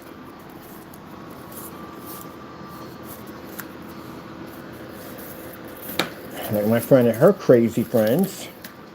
I got a friend of mine who basically plays professional volleyball. She's 6'7". Can you imagine a female at 6'7"? Woo, man, she's 6'7". She's tall. She be tall. But anyway, her husband is hilarious. 7 feet, by the way. 6'7" and 7 feet. There are some tall people, man. But she said in the town they was in, there were a couple of people that were tall, and she just knew somebody. And they ended up being good friends and having dating and whatever. But anyway, he's a cool dude. I talk to him all the time from time to time. And he was telling me the story about the wrestling story, where literally they're friends with this guy. The guy technically hit him in the head with a 2x4. He didn't kill him, he just hit him with a 2x4. So apparently he's a big guy. And the guy at the bar is roughly, he said about 5'11", my height, 5'11". And this guy was intimidated by the guy's side. And the guy had a friend with him. So her husband, his friend, got up from work, went to the local watering hole, got some to drink, and is watching wrestling. And the guy came and made a comment, it's fake, it's phony, blah, blah, blah. And her husband's a huge wrestling fan. He's got all the toys, the dolls, all that stuff, everything, the belt, he goes all, everything. He's a big fan of it. So he gets a little offensive. So the guy from across the bar starts talking trash, and they get into a little argument. And the guy was like, I'll show you how much real it is. Meet me at the so-and-so and so. So there's a parking lot they went to. And the guy was hiding up in the woods with a 2x4. And eventually he came running out, and he hit him with the 2x4. He didn't kill him, he didn't hurt him. It was just, the whole thing was funny. And I said, what happened after that? They went to the bar and get drinks and watch wrestling together. And they're friends to this day. I said, that's the craziest thing I've ever heard in my entire life. Said, yeah. My husband has the funniest stories when he gets home. But I met her in Left 4 Dead. We still friends to this day. Yep. I met her from Left 4 Dead on the Xbox 360. We're friends to this day. And I would never mention your name because you know why? We got creepies in the room. Creepies! They probably left. The creepies come here from time to time to get information from me. Creepies.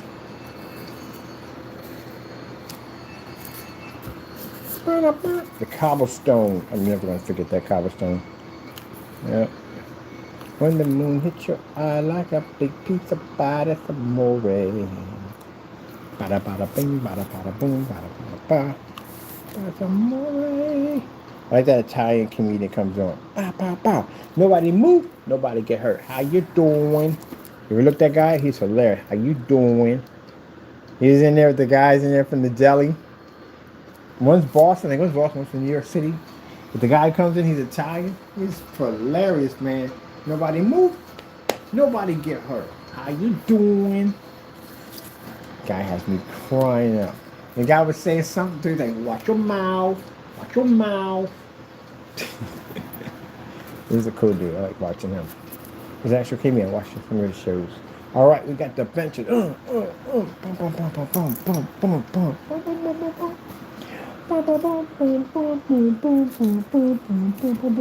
I know myself at the end of the day, I'm like, finish the job.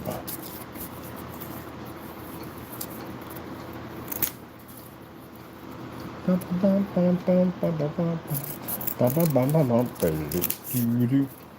reminds me of the Thanksgiving table. What is a Thanksgiving table? Well, we got a big family. And one time we was going over to one of my other family's home for Thanksgiving, and their table wasn't big enough. So he works a little bit with wood, and he went down to Home Depot and bought some wood to build a makeshift table. It worked, but the only problem was that when he built the legs for the bottom of the table, they went out just a little too far, and people had to have the banging their toes on that baby. Because you know, when you go to somebody's house and you're chilling, you know, eating all, you take your shoes off and chill, get your socks on and all that stuff. Yeah, people got their feet turned into a monkey's fist. You ever hit your toes so hard it looks like a man's fist?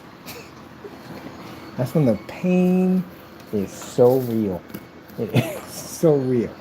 All of a sudden you become a yoga instructor. Because now you got your foot all the way up to your face. You can see exactly how much damage you did when you hit it. Oh, man. And my sister had her toes on when she was coming around the corner. I saw the whole thing. I was like, oh, that has got to hurt. Oh, man. All of a sudden, you got yoga capabilities. You're speaking another language. Man, it's just hilarious to watch. So what language was that? You can't curse. You're in the household, man. We don't curse in the house. We don't curse at all, period. But you're not supposed to be a lot of Christians in our family. So now, she curses too. Oh, look at that. That's one of my other sisters. I said, look at that. Oh, that gotta hurt. That gotta hurt. Is that a tear coming from your eye? That had to hurt. Heard that from in the kitchen. I thought somebody's car got bumped by another car outside. Man. I know you knew yoga. You had your feet all the way up to your face. I really called the family about that one. You know, one time Kathy hit her foot and balled her feet up like that. Oh my goodness, man. Balled her feet up like a monkey's fist. I think that, and the time I watched somebody kick a football with no shoes and socks on, that's the first time I ever heard the knuckles get cracked in someone's toes. I literally heard that. It's like somebody sitting on a box of peanuts. And God, I try to kick the football with barefooted. There's only a few people that could do that. And you can hear his knuckles cracking toes. Yeah. Man, you are not wearing shoes for the next couple of months. You're wearing open-toe shoes, sandals, flip-flops, something. Because your feet just got the beat down. Jawa, man. I'm like, man. Hit that ball so hard, I felt my freaking knuckles and my toes crunch. Crack. And we got our benches in here, people. Got our benches in here. That chair there first. There we go. Got it accurate. There we go. Because, yep, it's got to be right down the middle. It's got to be accurate because this is when I did the fireplaces. It's where the heat came in this way. People on the far side of the wall didn't really get that well. They got heated a little bit if you're on this side, but back here, a little cooler. We got to put our tapestries down, but it's getting there, right? Yep. And the first time the video we just showed empty box. I'm going to start taking pictures of the empty box and then say this is what we're going to do with it. Those are the answers. All right, people, with that being said, I got to go pick up some royal paper. Start looking at some ideas. For that part we got to do. We're going to take a liquid cooling system and turn it into a refrigeration unit. How? We'll show you how to do it. Very easy to do. And we'll put temperature gauges and show you how the temperature drops. Yeah, so we're making our own outer box for our steam machine unit. And we're going to basically put it in an outer box unit and we're going to refrigerate it. It's going to be epic, people. Epic! This will keep any dust from getting into my system because it's going to be filters on all those fans. All fans must be 5,000 RPMs. We'll use those over there. I'm ordering another set from that company. Now, how do we power these fans without touching the steam machine? Easy. We get the Molex power adapter, which I have in the door over here, and we basically pick up a fan speed controller. All that runs from that with no problem whatsoever. And they make different versions of this. Fans don't take a lot of power, by the way. So they can easily run off this with no problem whatsoever. It's the same thing I did with the Xbox 360. I had to run into a Molex system, and I had to run into a fan speed controller, and that allowed me to push more air into my case.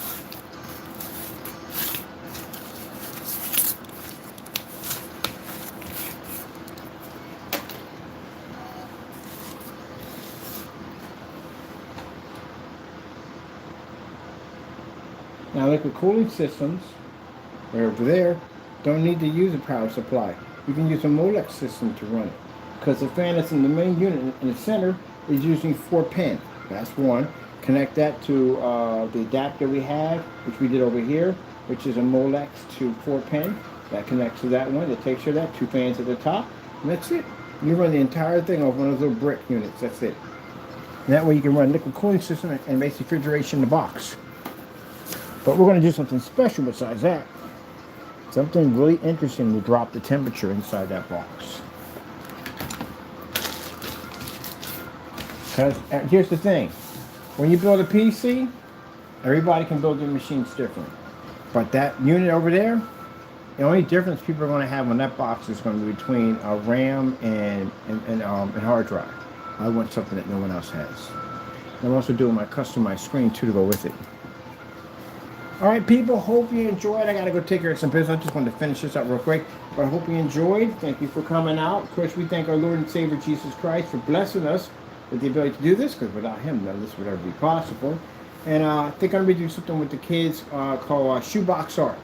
I'm going to build all kinds of cool stuff using shoeboxes. Fast, easy to put together, no crazy parts. And we will be using kid scissors when we do it, because, again, we won't be using this, and we won't be using this either. We'll be using Elmer's glue to put the whole thing together. We've got to keep it kid friendly. With that being said, hope you enjoyed. Thank you for your time. Be safe out there. Seek God, and God bless.